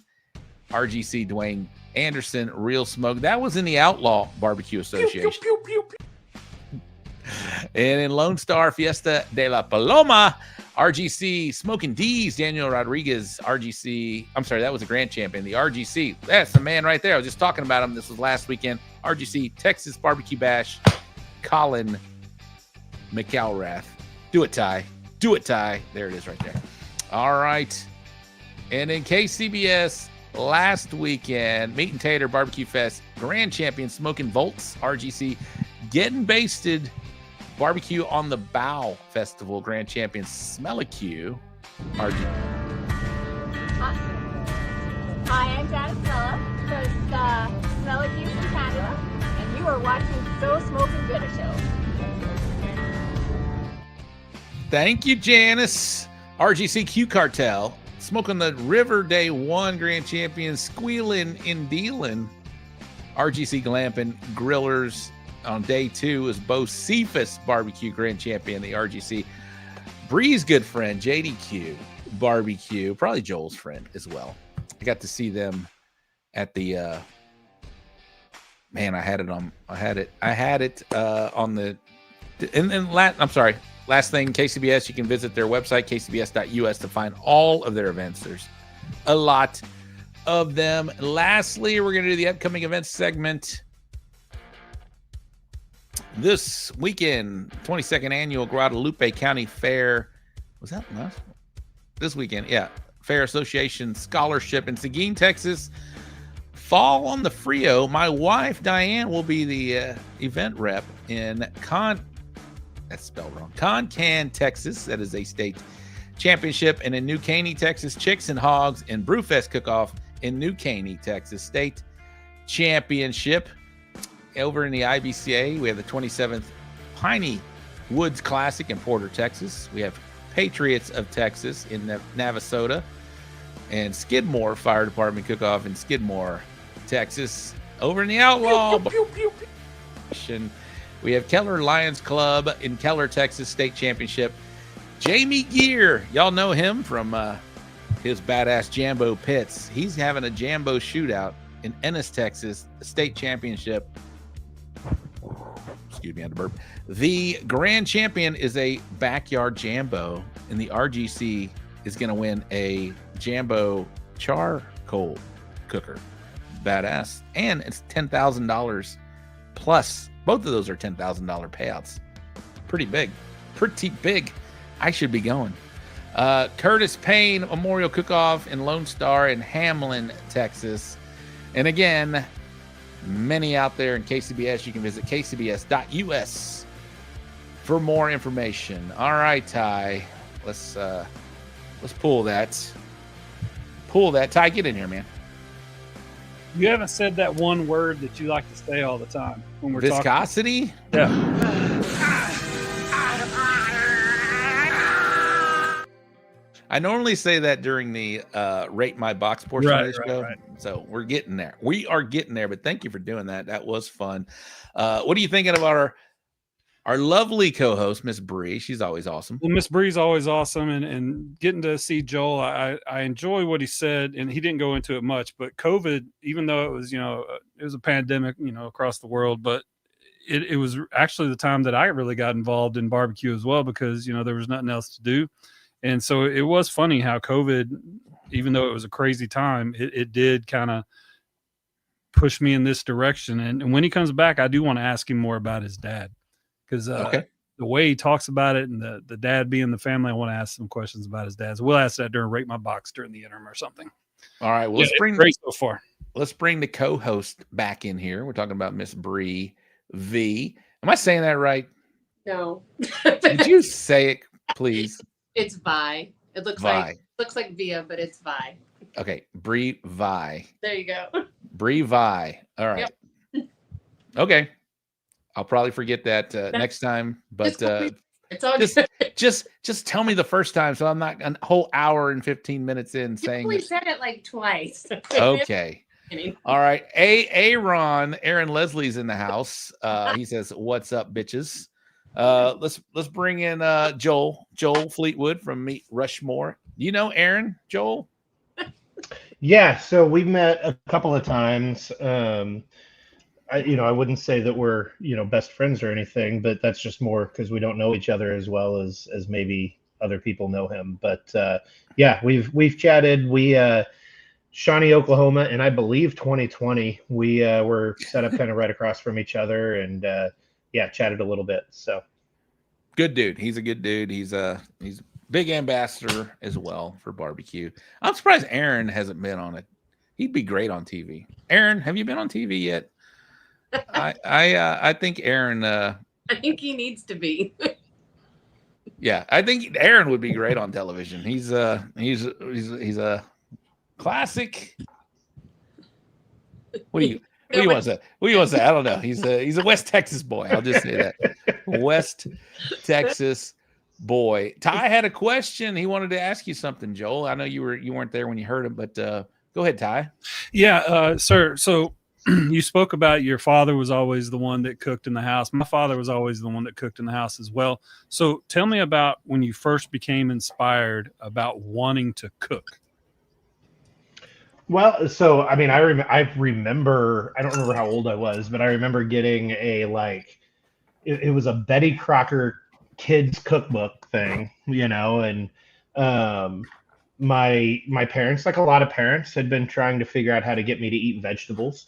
My brother and I, and there was a pork chops and rice dish in there that my parents figured out real quick that I was interested in cooking, and so I would be happy to add green beans or whatever asparagus or whatever veggies that they had into this rice, and I would eat it. And I remember thinking like, oh, if I do this right, like I can eat whatever, and I can like it. That's led me to add cheese to way too much. But at the end of the day, like it also, it opened my palate up. And that was when I really kind of started getting into what different things can happen with food. And like a lot of people, right? I mean, when you're even in high school, I played soccer pretty competitively into like junior college and such. So, it was, my life was centered around something else. But then eventually you end up on your own and you're like, I need to eat, and hitting McDonald's every day gets expensive. So let me figure this out. And then that was when the real lesson started, because that was when my dad came over and taught me how to grill. And I'd learned a little bit, but like helped me pick out and helped me with some more advanced things that when you're 10 or 12 maybe, they're like, yeah, just throw it on and it's fine. So that was really, it was probably a 10-year process overall. I love what you said about, he would come home, change clothes, and then start cooking. And then most of the life lessons you learned was either in the kitchen or around the stove or around the pit. Does he ever cook with you? Is he still alive? He is still alive. He does not cook with me. The last few years, he has spent a lot of time. He spent a lot of time caring for my mother as her health was failing, and he's not a big drinker. So when we were that drinking team, right, that was not his scene. But at the same time, after 2020 at the awards banquet, when we had our first ever Team of the Year calls, that was my mom and my dad were the two people that I was like, I need them here for this. And my mom battled dementia for a while, and I'm not sure how much she knew what was going on, but man, she knew she was having fun, whatever was going on. And I feel like my dad probably was. I say that my dad has told me many times how proud he is of that and what I'm doing and everything else. So, it's. Well, you can tell from just the way you share and the way you talk about those early times when you said, we were a drinking team with a barbecue problem. I love the sentiment. I've often said on the show that food and shared with family is the best times you're ever going to have. And I agree that all these people that are in the chat that go and do this every week, it's a great place for a family culture. It's a great place to take your family. So thank you for sharing, and I appreciate it. Yeah, for sure. Thank you. Absolutely. So now's the point to where we do the Mount Rushmore from Meet Rushmore. And then Bre, I'll let you can change it. You can change it if you want to do it, but your top four, both of you, I'm going to tell y'all, these are four people you put on your mountain that are have inspired you, helped you along the way, whatever it may be. These are people that you want to put on your own personal barbecue Mount Rushmore. And then you get one in the gift shop, which is basically they get a bobblehead. They didn't quite make it on the mountain, but they're down in the gift shop at the bottom of the mountain. So Ty's going to play some music. There it is right there. And Joel, you're up. Aaron, you got a video here. Okay. So I'm going to keep this not necessarily. I'm gonna keep it KC centric and not absolutely completely competition centric or even people that have mentored me necessarily, but just people that I feel like we're probably not having this conversation without. So we'll start with Henry Perry, who is the godfather of Kansas City barbecue. For those who don't know, he set up shop back in the early 1900s in the Garment District in downtown Kansas City, and sold everything from chicken to mutton to, I believe there was raccoon on his menu at one time. He was raccoon. He's the godfather. So like who knows what Kansas City barbecue is without Henry Perry. Two people who learned from him, worked for him, and have started restaurants who are going to be my next two. Arthur Bryant's as well as George Gates. They formed Arthur Bryant's and Gates Barbecue. Arthur Bryant's has one of the claim to fames, right, is that there was a writer from, I believe, the New York Times, but a newspaper in New York that was a food writer that famously declared it the best restaurant in the world back in, I think, 1950-ish. So they also are really the inventor of burnt ends. Traditional burnt ends were literally the burnt pieces of the brisket that they would chop off before they'd slice it or what have you, and they literally set them out as snacks for people while they were waiting in line. They weren't the cubes of point like we have today, but then they realized that people were coming just for that and then not ordering as much when they got to the front of the line. So they said, we should sell this, and burnt ends came to exist. Gates, I will fight you over Gates barbecue sauce. It is the best barbecue sauce known to man. It is vinegar. It's not Kansas City, what a lot of people have come to think of as Kansas City style barbecue sauce. It is peppery. It is vinegary. It is tomato based. It's not, nobody's going to confuse it with, a Piedmont, North Carolina barbecue sauce, but It's got some spice. It's got a lot of cumin in it. It is what my dad had in the house growing up. It is what I will fight people over to this day. When I taste it, it is home. It is comforting. It is everything that Kansas City barbecue is supposed to be. Nice. And my last one is going to be Gary Wells.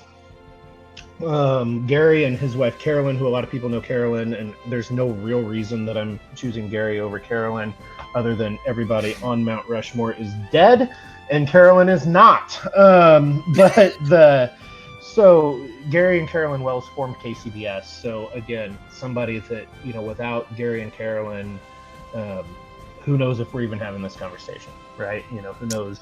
I'm sure competition barbecue thing is a thing in the world. It is a thing in Kansas City, but is it going to, am I a part of it? I don't know. I don't know what anything is. So I know that those are the people that put KC barbecue and KC specifically when it comes to food on the map. A history lesson and a Mount Rushmore. That is solid, my man. That is solid. We got the godfather of barbecue, Kansas City barbecue. We got the originator of the burnt ends. And I think I've been to Gates. I think I've tried. I think when I go back, I'm definitely gonna hit some sauce up for sure. What's up, Belle? I'm definitely gonna hit some sauce up for sure because sounds great. That sounds great.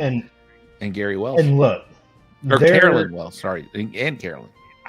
Gary and Carolyn. I mean, they're both responsible for it. When it comes to Gates and Bryant's, I want to make sure, I am not saying that's the best food you're going to find in a barbecue restaurant in town. It is classic Kansas City barbecue, though, and it is Fireball. It has a soft spot in my heart because it is what I grew up on, and it's certainly there's a lot of people like Slaps, like Chef Jay, like Harp, like Joe's KC that are taking it to the next level, but they're not those guys, and they haven't been around for 100 years. So in the case of Slaps in 90 years or 80 years or whatever it's been, then we can put them in that conversation. Somebody born in 2070 will put Slaps on their Mount Rushmore. I won't be hosting. Maybe my grandkid will in year 88 of the show. Lacey, did New York win tonight? Did the Yankees win tonight? I would like to know that. That's a great list. I'll hold off on your bobblehead while Miss Bre gets in there. Bre, you got some fans. Belle Clark says hello. Hi, Belle. You got some fans out here. All right, Bre, who's on your Mount Rushmore? Okay, well, mine will be a little bit more barbecue, personal to me.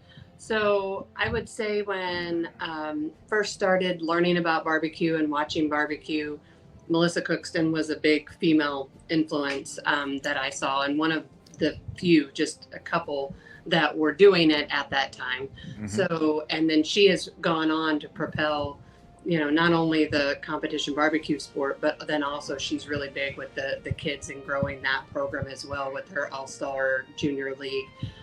So she would have to be one. Another one, we talked all about Pitmaster, so it'd have to be Myron Mixon. I'll have to put him in there. He's what I thought of. I mean, he was kind of like the face of Pitmasters to me. And that was something Brad and I would watch. We called them our lullabies, before bed. We would watch all the rerun Master shows. And I think I can recite them by heart. So he was one. And then I would probably have to put probably Brad Leininger up there just because he goes all over the place and does really well all the time. And he's been very kind to me anytime I've reached out or needed something. And then I would probably have to add Mr. Fred Robles on there because he is such a kind-hearted man. When we went to Houston, God love him, because he answered every single one of my questions. And I had so many the cook day because I didn't know all the rules and the regulations and how things work. So he was so patient with me, and Brad's like, don't annoy him. Don't ask him. But I was really interested in really wanting to learn. And then finding out that it's whole entity and beast of itself and didn't really necessarily follow any sanctioning body rules. I love it. Those are, you have a great one as well. I'm sorry. Yeah, so that would be my 4. All right. You are from Texas, so I have to let you know, Fred Robles. Yes. Robles. Sorry. It's okay. It's okay. You've been in KC a little longer. Then all right, so bobblehead, almost on the mountain. Joel, you're up. Who almost made it there? Not quite, but they get a cool ass little bobblehead in the gift shop. That one is harder for me. I wanted to say Brad. I was going to say Brad, but in the interest of being different, I'll say Joe Pierce. Joe is from Slaps. If people don't know, Joe is a great person. He's kind of got that larger than life personality. You know, he's always cracking jokes. He's always laughing. He's always having fun. If his lips are moving, you know he's lying. So, but he's somebody that over the years I've gotten to know and gotten to the point that, you know, if I'm really struggling in something, you know, and we're chatting, like I know that he'll help me, or he'll at least point me in the right direction. And he's just a kind guy and a really good guy and a really good ambassador for barbecue. 100%. All right. Wonderful. I got a quick story about Joe. There was a Great Grillers of Shawnee event, which happened to be like the week before the Royal. I think it was 23. We went up there a week early, which I'm hoping to do again because there's an event that Bre just mentioned earlier. Anyway, we went up there and we did very well. We hit a 703. We were getting calls, and Joe, I didn't realize he knew who I was or whatnot, but he told me to go back to Texas as I'm walking up for like one of the calls, and I just thought that was really cool that Joe knew who I was and knew where I was from, and he said, go back to Texas as I'm walking up to get it, which is great. You know, the barbecue world, that just tells me that he knows me and that we can talk shit to each other, which is fun, right? You know, he said, go back to Texas as I'm walking up for an award. So it was good. Great dude.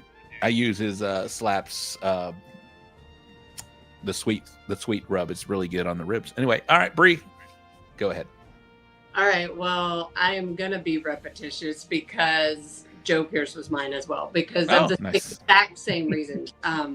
If like when I first started cooking brisket, trying to figure out I knew what I liked coming out of Texas. It's completely different in this area. And trying to figure that out. And he was always there to help kind of guide through that. And it was even like, okay, once you do X, Y, and Z, nail your tenderness, I want you to bring me some after turn-ins. And I'm like, Joe, I know that's the last thing you want to eat is barbecue. And he said, no, I'm telling you to, so bring it to me. And so I vividly remember that was Excelsior Springs 2 years ago when I took it into his trailer and he tasted it and said that he didn't have anything constructive criticism wise to tell me. And I was like, are you just being nice? But he's like, no, Bre, I'm not just nice. I would tell you if there was something, and he 100% would. But he's always been a huge supporter and would help anybody that needed help. And like Joel said, a huge ambassador for the sport as well. Yes, he is. Yes, he is. And a goat. He's one of the top dogs out there. Oh, for sure. For sure. Okay. Great list, guys. That was awesome. This is what I love about having Bre on and introducing a lot of the KCBS team. So I would love to. We're gonna have more of this. We're gonna do more of this. And Bre, you've been great tonight. Joel, you've been amazing. Before we get on to some rate my boxes, which I'm gonna ask y'all's input. You know, you're gonna see some boxes here and kind of just point out something that maybe catches your eye that can help the cook that presented a box to you tonight. And we'll go on a KCBS. If you have KCBS boxes, Ty, do we have any KCBS boxes? They got the lettuce in the bottom of it. It looks like I got at least 4 of the 12 boxes I have, and we still got to do barbecue homie. That's right. We still got to do barbecue. Thank you, Ty. But if you have any KCBS style boxes, send them in. Tonight's the night to do it with Bre and Joel. We can get some really good expertise. Maybe they're going to catch their eye on something that'll help you. You know, any little thing like we talked about earlier, any little misstep will take you from, especially at the Royal, it'll take you from a top 10 to a 60th place. It's crazy how those numbers are so tight out there. All right. What was that, Joel? What you drinking? So this is a barrel-aged stout from a brewery out of St. Louis called Perennial. It is their barrel-aged Abraxas. So it is a Mexican chocolate stout. So it's got chocolate, vanilla, cinnamon, chili peppers, and then it's aged in bourbon barrels. So how many ounces is that sucker? That's a that's a 750 milliliter. Okay. So that's a if I drink all of this, you're dead. Things will go sideways. He's special Joel. And Bre, what's in the cup? Oh, it's just water. Nothing fun. I had my beer earlier, but now it's just water. All right. I was drinking. Brad, go get her something good. Yeah, Brad, do your job. Get her some Brad. bourbon. Do your job, Brad. All right. All right, Bob. I'm sorry. The barbecue homie. This is somebody that you call all the time. You talk barbecue with. Maybe if you're at a contest together, you want to be set up next to this person. Joel, go ahead. Who's your barbecue homie, man? This is also this is also a category that may piss your second barbecue homie off. So, that's tough because we have a group chat that has, I think 5 or 6 teams in it. Brad and Bre are in there. Greg from American Fire's in there. Aaron and Christy from Man Meat are in there. But I think probably the person that I talk to the most, just in general, especially about competition, is Ryan Kane with Damn Fine Beef and Swine. He's somebody that we hang out with all the time. He's somebody that has become a very good friend. His wife Kim and my wife are super close as well. But I need to make sure that everybody understands that's not a slide. There are people. I talked to Bre has helped us as we've been coming out with our rub and sauce line, has helped us immensely with that, as has Aaron. And I think really who's the real homie? That's the people that will take the mistakes that cost them money while trying to make money and help you not make them. Those are the real homies. So, certainly those are people that are very close to me and that I'll call for anything. But in our group, Man Meat, Damn Fine, and us are the ones that really are cooking 20 plus times a year. So they're the ones when it comes to competition stuff that I talk to the most. I appreciate the disclaimers, but you just pissed all of them off except for Ryan. You're good. I know, but I gotta make the disclaimer so that I'm allowed at Bre's pool. Yeah, you did say some nice stuff there. Bre, what is the Sunday hangover? Brad said to tell you you've been 86 from rehab. God dang. Bre, what's the Sunday party called? The Sunday hangover or Rehab Sunday? Rehab. I said it earlier. Now I can't think of it. Rehab Sunday. All right, Bre. Same thing goes to you. I guess you're not picking Joel. Well, I agree with Joel. It is really hard, especially like he's talking about. We do have a group chat where there's about 6 different teams in it. And I mean, like today, it just gets to blowing up between, one person will put something in there and we all, just kind of go off. And really you could call on any one of those people in that group. But probably if I had to narrow it down to one, the one that I talk to the most often and go to about barbecue things, and then just kind of sometimes life in general, would be Greg Hasty with American Fire Barbecue. He's been a really, really good friend of ours and huge supporter, and just a great guy. So yeah, I've been seeing him a lot on TikTok. He's been doing some TikToks. Yes, finally. Man. All right, so this is where you get to make up a little bit. Gumball, it's almost kind of like the gift shop thing, almost your barbecue homie. If they don't answer, that's your next call. Both of y'all get the opportunity. Let's go. Again, it's Aaron Stauffer. It is Aaron. I love that dude. And and again, if I'm asking about rub and sauce business stuff, then him or Bre are number one, and the other one's number two. But Aaron Stauffer, when it comes to comp stuff, is definitely number two for me. Aaron came down to Texas and kicked some butt at the Danny D Memorial Classic. All right, Bre, same thing to you. Okay. My gumball. Let's see. So funny. Well, I mean, like, that's so hard to narrow that down. I wasn't expecting this one. Now you threw me for a curve. Let's do gumball, narrowing it down. I guess I would probably have to say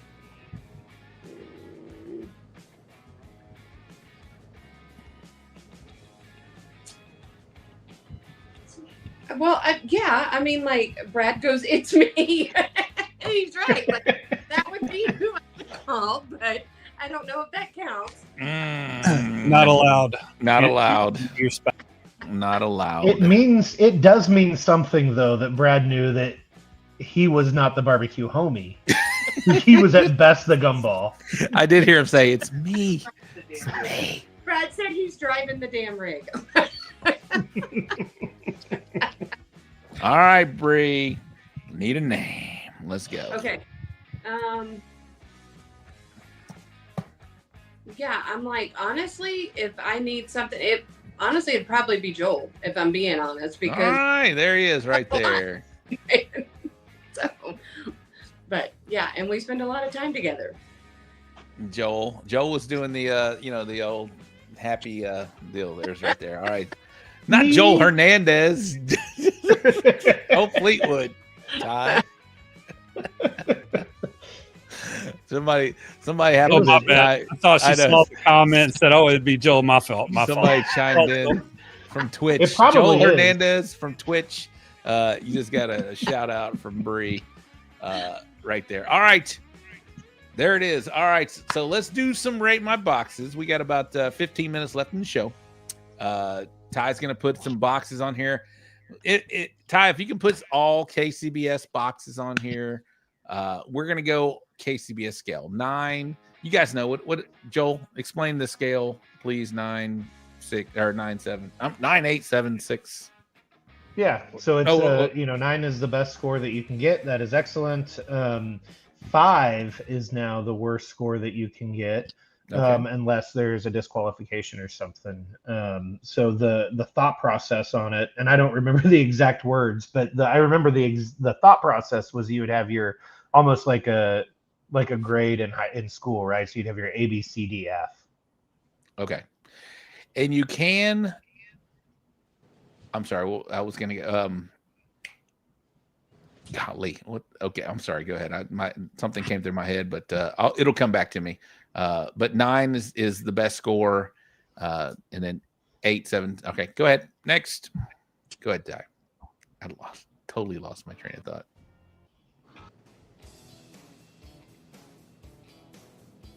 Yeah, poker face. We'll let the Gooder gang go first, y'all. There's only 20 of us still watching right now, but go ahead and Gooder gang, do your thing here. 9 is the best scores. Excellent. Oh, that's what I was going to ask. 1 drop score, right? In KCBS, you get 1 drop score. Okay, 1 drop score. All right, Gooder gang. If you're not gonna, there it is. Belle Clark with an 8 out of 9. She is the pork queen in Texas, by the way. Not currently. That would be Carl Davis as the pork queen. And Carl's just kicking ass right now. ZZ Top Fan 8. Daddy Dutch 9. Cook Shack 8. There's Keating out of Mississippi. Trim the money some. Okay. I like it. I like the comment. I'll go first. I'll let my KCBS experts go second. The way I think about these boxes is when it first appears to me, do I hate it? And this one I do not hate at all. I do see what Keating's saying about trim that's money, and it would have been perfect here. But I'm still going to give this a 9 for me. I don't hate it at all. I don't have anything to knock on it that deal. But I will let the KCBS experts go. Eddie Morales in the house. Give it a 9. Normally a 7. Go ahead, Bre. I would give it a 9, but my one, I mean, because when I look at it, it looks aesthetically pleasing and like it'd be fine to eat. But the only comment I could say that would make it stronger for me, and it's totally nitpicky, but on that right-hand side of Money Muscle, that one that's in the front, it's cockeyed with the little, where they did the faux Money Muscle and the tube coming off of that. It just needs to be straightened out a little bit so that it's unison with the one on the left. That's if you don't want to cut the whole thing off, cut at least that little bottom tail well, I'm not off. even talking about cutting it off. Just rotate it so that slit. Okay. The one on the left. Joel, what you thinking? So, if I was judging, I would give this a 9 because there's nothing in here, in my opinion, that you should mark down for. But that's not the purpose of this exercise, right? No, the purpose is you're right. Critique and to do the things. We're trying to help. We're trying to help them, Joel. Right. And I give scores that high all the time, Lacey. So I think that I hate the fake Money Muscle. That is something that I have railed against. I know Ryan Kane, who I've mentioned as my barbecue homie. He's like, I don't care. I will give fake monies all the time, and that's what I'm calling this. What is essentially the tube. I'm putting my hand on my screen like people can see what I'm talking about, but that extra part there. Yeah, we see it. I think if you took that, you could take that off, and you could like rotate your monies just that fraction of a bit. And yeah, it's going to be flat along the bottom, but it's going to be all Money Muscle, which keeps your texture the same and consistent. And you're not going to affect the appearance score at all. Personally, I'm also a fan of longer strands of pulled as well. But again, as a judge, I'm giving this a 9. So trends in pork right now. Are there any trends? I mean, do you have to include pulled? Or, like you mentioned, you would like longer strands. I would as well. But that looks very intentional and looks really good in the middle there. Is pulled a necessary thing to put in a box right now? Or is there anything that's necessary as far as a pork box? Obviously, I think monies are right necessary. I'm talking about anything other than monies right now, like chunks. I guess that would be it. But I think that on a, I'm going to say intellectual, and we're talking about barbecue, right? So none of it is really all that intellectual. But on a philosophical level, I don't actually think that the slices of money are required. I also do not have the intestinal fortitude to not turn in slices, no matter how bad they are. Right. No, I got you. So I think that the slices are mandatory. Outside of that, I don't. Pork, at least in KCBS, has become a Money Muscle contest, and I don't like that. I turn in bacon just about every week, unless it's not very good. I'm a bacon fan. I shoehorn a whole pork butt to go with my CTs onto my drum every week. So that I have some bacon to turn in. We may get one. I'm sorry. Go ahead. Go ahead. I was going to say. Go ahead. I was just going to say, but I don't know that it's required. If it's not good, I will turn in just slices. I will, in a perfect world, I'll turn in chunks of money muscle, slices of money muscle, and bacon. That is my ideal box. Nice. Thank you for saying that. Okay, so if that pulled were out there and it was 3 rows of monies, that would be fine as well in the current state of pork right now for KCBS. Okay. All right. Nice. All right. For me. Go ahead, Ty.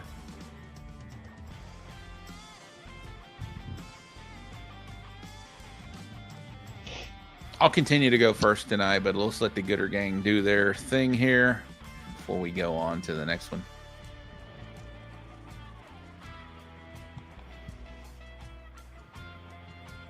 If they go, if not, I'm gonna go. Come on, Gooder Gang, do your thing.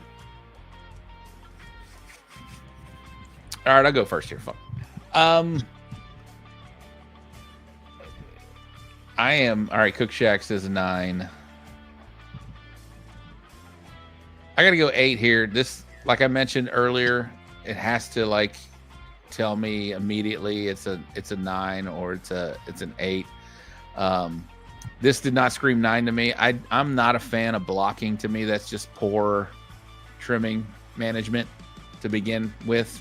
The money muscles, I mean, the burnt ends at the very beginning are not as shiny as I like, meaning sauced a little bit. So, yeah, it needs some au jus. It needs a little love as far as, you know, some wetness, some au jus or sauce or whatever. Not a fan of the blocking. It's an 8 for me. Go ahead, Joel. You're up. I'm going to agree with an 8. And for me, I think it looks like it's probably going to be a little dry. It needs some shine. It needs everything that you said. And I think here's my real concern.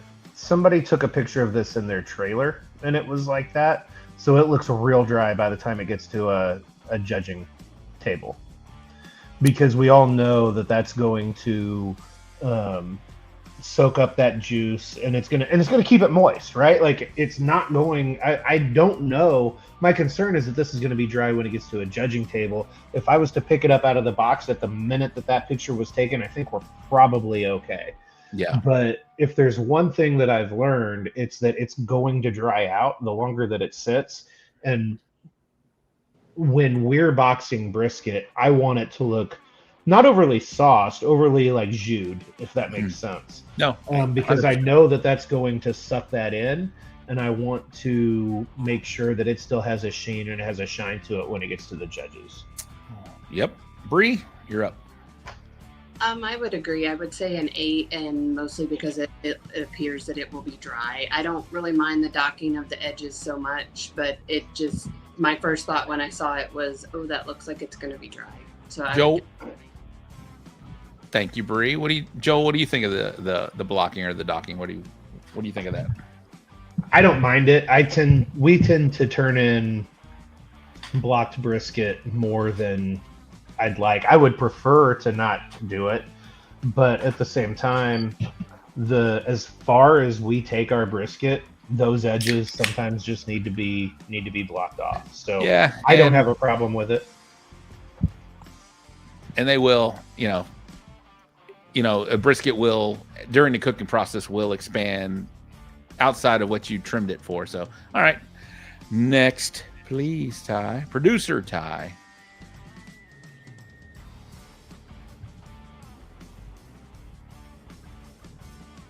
Bre, I'll let you go first after the Gooder Gang does their thing.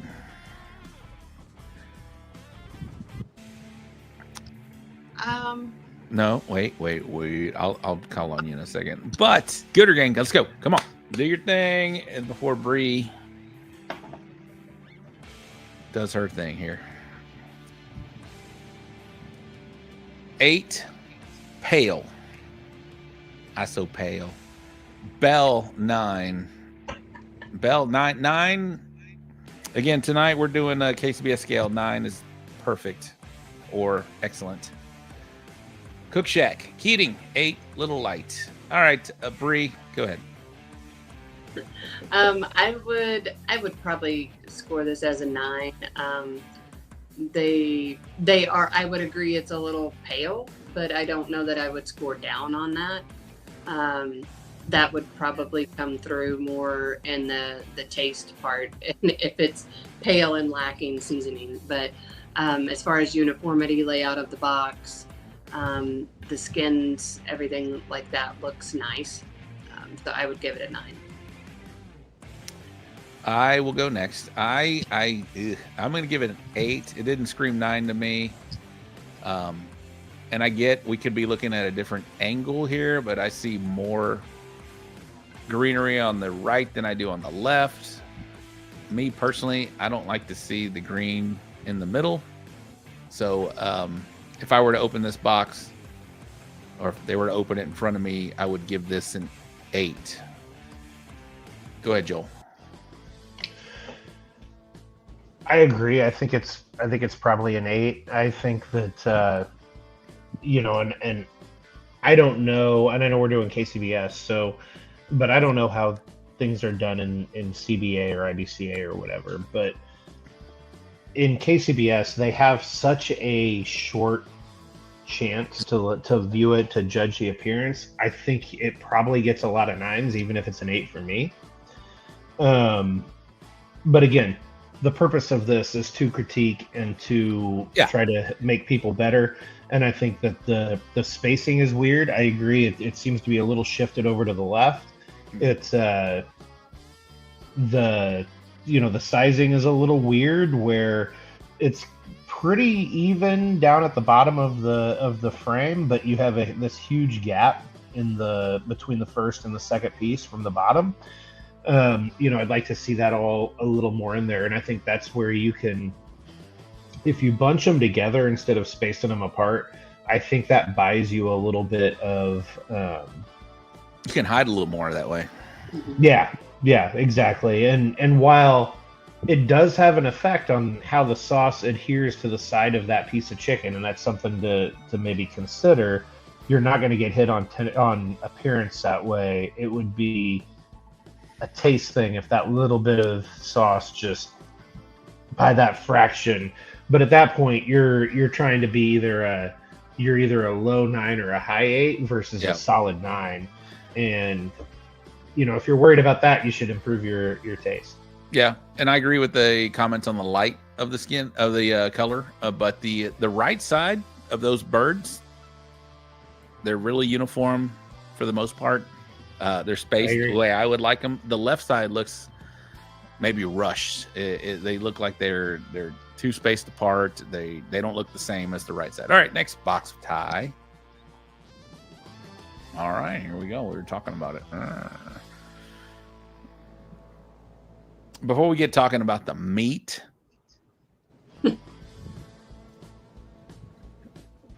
before the Gooder Gang chimes in here, what do y'all guys think about the bedding here? It's a little intrusive. It's a bit. It's drawing my eyes. However, these 8 from ZZ Top Fan. However, these monies. I guess I'll continue to go here. Come on, Gooder Gang. Come on, let's go. I'll go first here on this pork here. But the garden here needs some trimming a little bit here. It needs to be trimmed up just a little bit. Bell with an 8 here. However, I will not judge on this. If this were placed on a putting green, I would be all over this. But we are talking appearance. If we're just looking at the meat, guys, 9 all day long. Those are beautiful money muscles. I think they're very symmetrical for the most part, and it's so hard as a cook. I know how it is to make these perfect the way they are. But that putting green is drawing my attention. 8 because we're talking about appearance, but perfect monies, in my opinion. If on a better job of laying it down, I would give it a 9, 100%. But 8 overall right here. Joel. Mow your lawn. Well, I agree. Mow your damn lawn. Somebody said, Daddy Dutch. I love that they're not, for the most part, cheater money muscles, right? I mean, you can tell like that is all that muscle. That is beautiful. Mm-hmm. I think there was probably either a flash or there's something weird with the coloring of this that I think is changing our opinion. It's not changing the amount of greenery that's in there. That needs to be cut back a little bit, but everything looks very pale to me. And I want some redder color on that. And that, on the face of those monies, that should be mainly jus, but there should be some more color to that. That shouldn't be so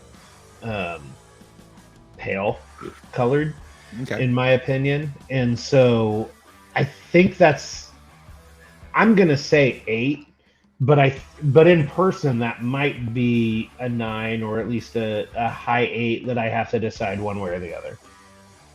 Janky Legs in the house. Jordan Kirkpatrick. Hi, Jordan. What up, Jordan?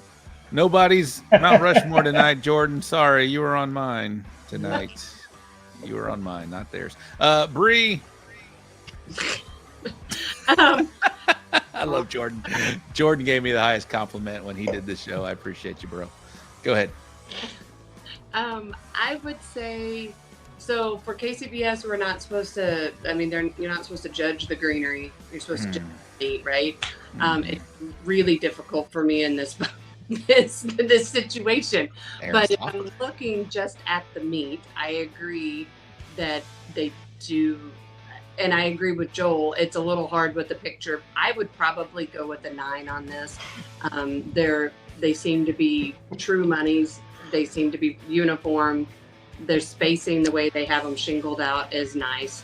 But I'm just kind of getting lost in all the greenery scaping that needs to happen in the font.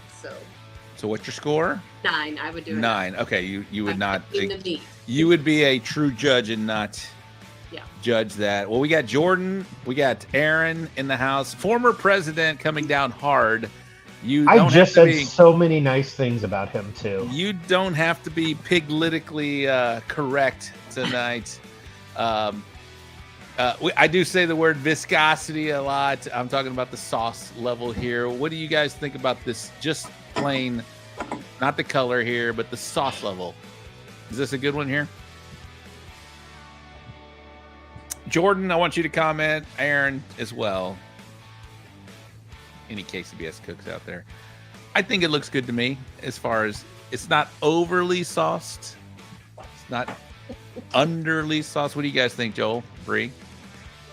I think it's good. I think it looks moist. I think that everything's good. I prefer a little bit of a redder color on the face, personally. Okay. All right. Yeah, sauce it up to win, says Aaron. Yeah, I would probably, if this is straight from the trailer, like we talked about even with the brisket, it's going to dry out a little bit more. I'd like to see it a little bit more sauced at this stage. All right, Keating says a little more. Looks good to him. Looks good to him. Looks good to mess to him. Me. All right, I knew what you meant. All right, next tie. Jordan is okay.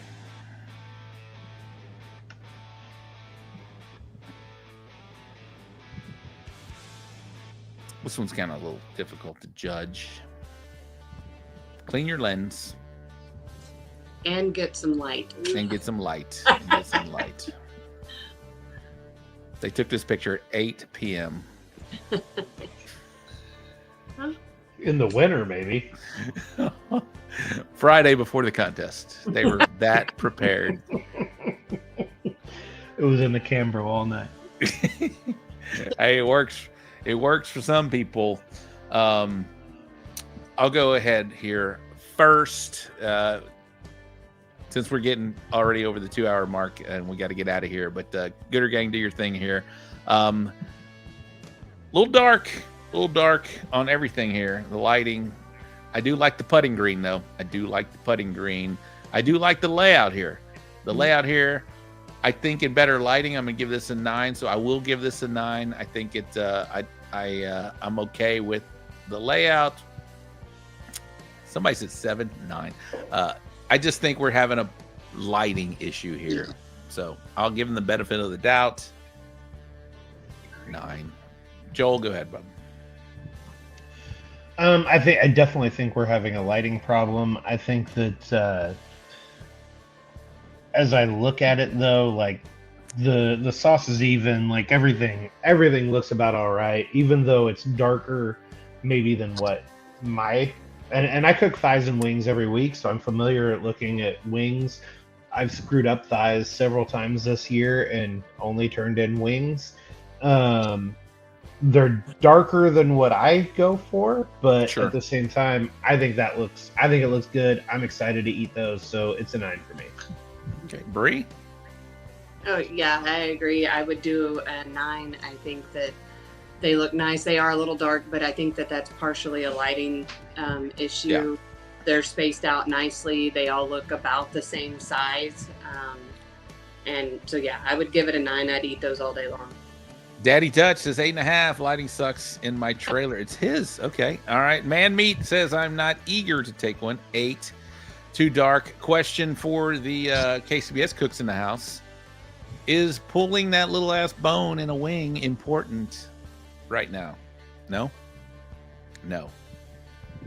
I don't. I know there's people that do. I know Smitty does, and obviously is, a king of wing cooking. For me, it's a chicken wing flat. There's supposed to be two bones in there. If you don't like there being 2 bones in there, then you shouldn't be judging barbecue. Is it a gamble, or are you kind of rolling the dice?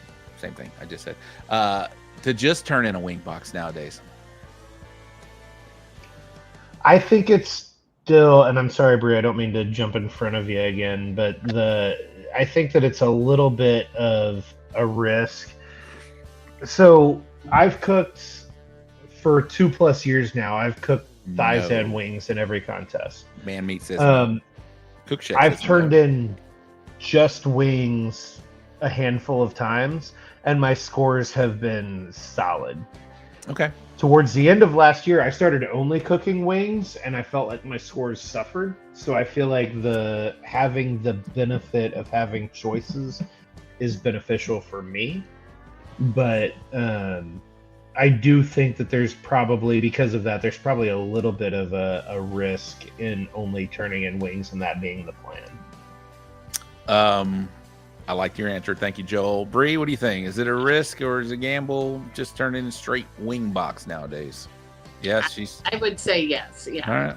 Definitely say yes. And as far as like taking the bone out, we had a couple of judges say that they were confused by that, and that it wasn't, when they bit into it, it wasn't what they expected. Yeah. And so I don't know. We just leave the bones and we don't remove them. Okay. All right. Ty, let's pick your best last KCBS box, and we'll get to Mr. Joel and Miss Bre out of here because we are already over that 2-hour mark.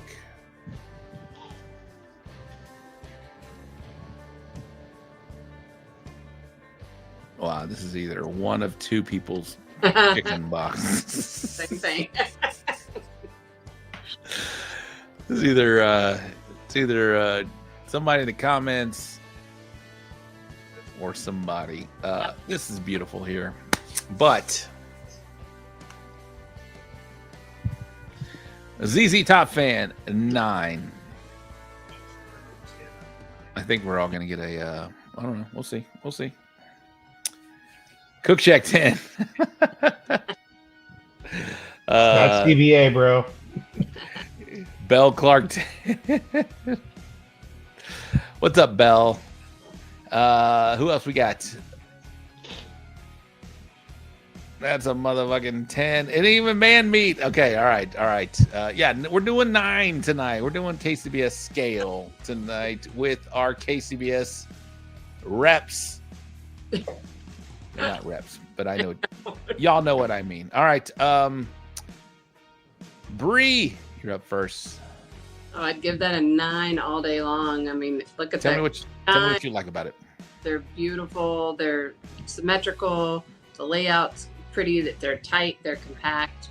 It fills the box. It just looks beautiful.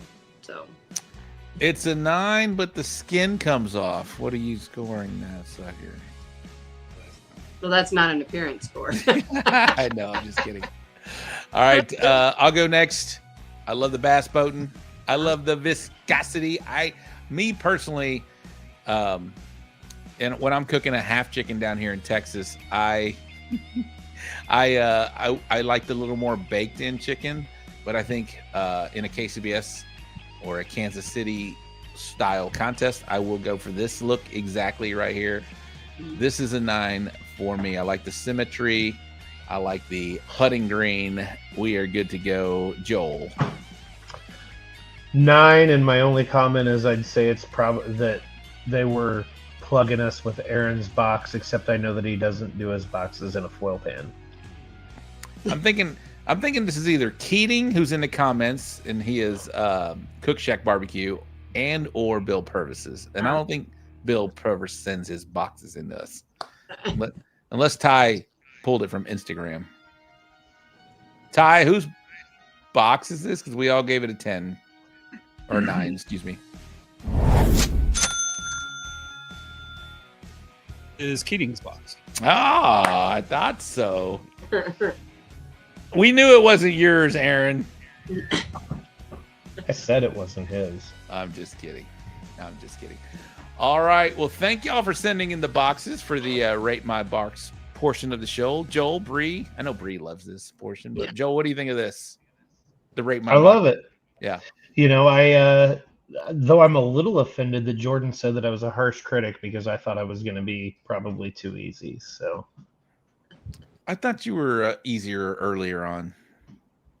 I don't know. I think you were fair. I think you and I are on the same kind of page right there. But Joel, before you get out of here, man, give some love to some people who maybe support you and meet Rushmore BBQ. Yeah, man. You know, Royal Oak Charcoal is a huge supporter of ours. Somebody that I always like to give props to. There's a huge advantage in knowing that wherever you're at, if you've forgotten a bag of charcoal or whatever, that it's available, it's findable, it's affordable, and everything else. Smokey Okie, Tim Dickey, has been a huge supporter of ours. He's a guy that I probably annoyed to the point of sponsoring us back when we had none, but he saw value in us and in what we were doing, and I love him for that. You know, and we use and are sponsored by JDQ and Heavy Smoke, and that's awesome. We use a lot of Aaron Stauffer's products, so that's awesome. But you know, I have products too, and I have a pork wrap that is exactly the pork wrap that we've used for years, that has us more, since we started using this, more top 25 team of the year finishes than not. And I've got rubs and I've got sauces and I've got a lot of things, and I would love to talk to everybody about it, though we don't have the time. You can buy it at my bad. Our website. Don't you worry about that at all. All right, we got time if you want. Yeah, I mean, I'll walk you through. We've got our rubs that are we've got a beef rub, an all-purpose rub, and a sweet rub that are fantastic, and we're using in the restaurant quite a bit. We've got our Fountain City Sweet, which is a sweet Kansas City style sauce that has been our main pork and rib and chicken sauce for a long time. We've got our Southern Belle, which is a vinegar sauce, but the one I'm most proud of is our Regulator Gold. It is a mustard-based sauce that is off the charts good. If you like honey mustard, if you like barbecue sauce, if you hate both of them, you will love this. So, yeah, great. Lots of stuff. We're looking to bring distribution all over the place. So if you have a favorite store that doesn't carry ours, if it's not American Fire or the Kansas City Barbecue Store, they do not right now, because I've been waiting on a shipment of rub that literally I got today to try and start promoting a lot of that stuff. So let them know have them reach out to us. I would love to talk to everybody and get this distribution going, because I know that we've got products that not only work in contests, but will be a hit in your backyard as well. My bad. We've been talking a long time. I should have mentioned all of this, but didn't know. Like I said, that's why I had Bre here, but I'm just kidding. I'm just kidding. All right, Bre, thank you for co-hosting. Joel, we'll drop you down. Don't leave yet. We're going to talk to you just in a minute, but thank you very much, Joel. You've been a great guest. It's been awesome to have you on the show, and we'll get you back, man, and I'll come see you at the American Royal on Thursday night while we're all having fun, or Wednesday night too. All of that's good. All the above.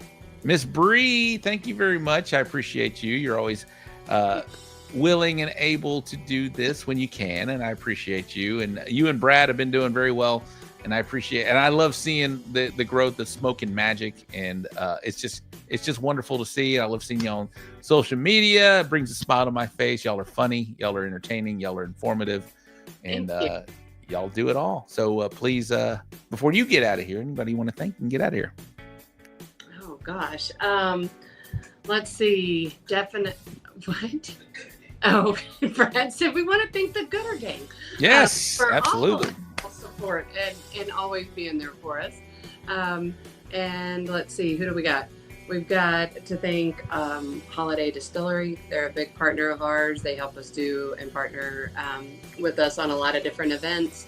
And I got to give a shout out to Prairie Fresh, just by extension. They've always been great. We've never asked them for anything for classes or help or anything like that. They're always more than willing to lend a hand to help us out. So got to say thank you to that. And also to all of the people that support us in our venture and our crazy barbecue life and journey that we're on. You're amazing. Thank you. You and Brad are awesome. Y'all are great ambassadors. Like we've been talking about being great ambassadors for barbecue. You guys definitely fit that bill. And I can't thank you enough for coming on here. And this isn't the last time. This is kind of a new kind of series. We're going to do some KCBS teams. So if you're interested and you're a KCBS team, Aaron's been on the show already. Jordan's been on the show. Joe's been on the show. We need to bring more of those guys out here, and I'll be in Kansas City in November in a month. Yes, in a quick month. Come on. I'll be in Kansas City, and we're gonna talk to some of these guys out there, and I want some intros from these KC badasses that are out there. So Bre, thank you very much. I'm gonna drop you down. Don't go anywhere, and I'm gonna say bye to you here in just a minute. But Ty, what'd you think of that, my man? That was great. I love the we had intestinal fortitude. We had an intellectual conversation about barbecue, and there was words like aesthetically pleasing. So for me, the conversation was great tonight. And I do want to say to Joel, we need you to be a harsh critic, because I think this actually makes barbecue better when we get all over these appearance scores. So thank you for the analysis. I love the analysis tonight. And y'all have a great one. All right. There's producer Ty. My name is Rob Arocha. Thank you very much for tuning in. This has been a great show. Thank you to Bre coming in and being a co-host tonight. Thank you to Joel Fleetwood with Meet Rushmore, giving his Mount Rushmore. And, of course, producer Ty. Next week, we're going to have Peter Armendariz and Mike McLeod. He is the CEO, president, whatever it may be, of World Food Championships. They got a big event in Indianapolis coming up in a couple weeks. They're going to be on the show next week. So we're going to be talking some World Food Championships next week. So y'all tune in for that. We're going to have another wonderful show. Good luck if you're cooking this weekend. I appreciate you guys and gals tuning into the show. If you're watching this live, thank you very much. But a lot of you are going to hear this later. We do this show each and every Wednesday night at 8 o'clock Central, live on our YouTube, Facebook, and all the other socials. So, all right, that's going to wrap up the show tonight. Thank you for tuning in. We'll be back next Wednesday at 8 o'clock Central with Peter Armendariz and Mike McLeod from World Food Championships. My name is Rob Arocha. For producer Ty, Joel Fleetwood, and our co-host, Bre Via. Did I say it right, Bre? Probably not. Via. There it is. There's... And Brad's in the house. Bye. Bye. All right. Bye. We're out of here. Thank you very much. Case, close us out, my man. Good night to all of you wonderful people in Barbecue Nation. You too, California.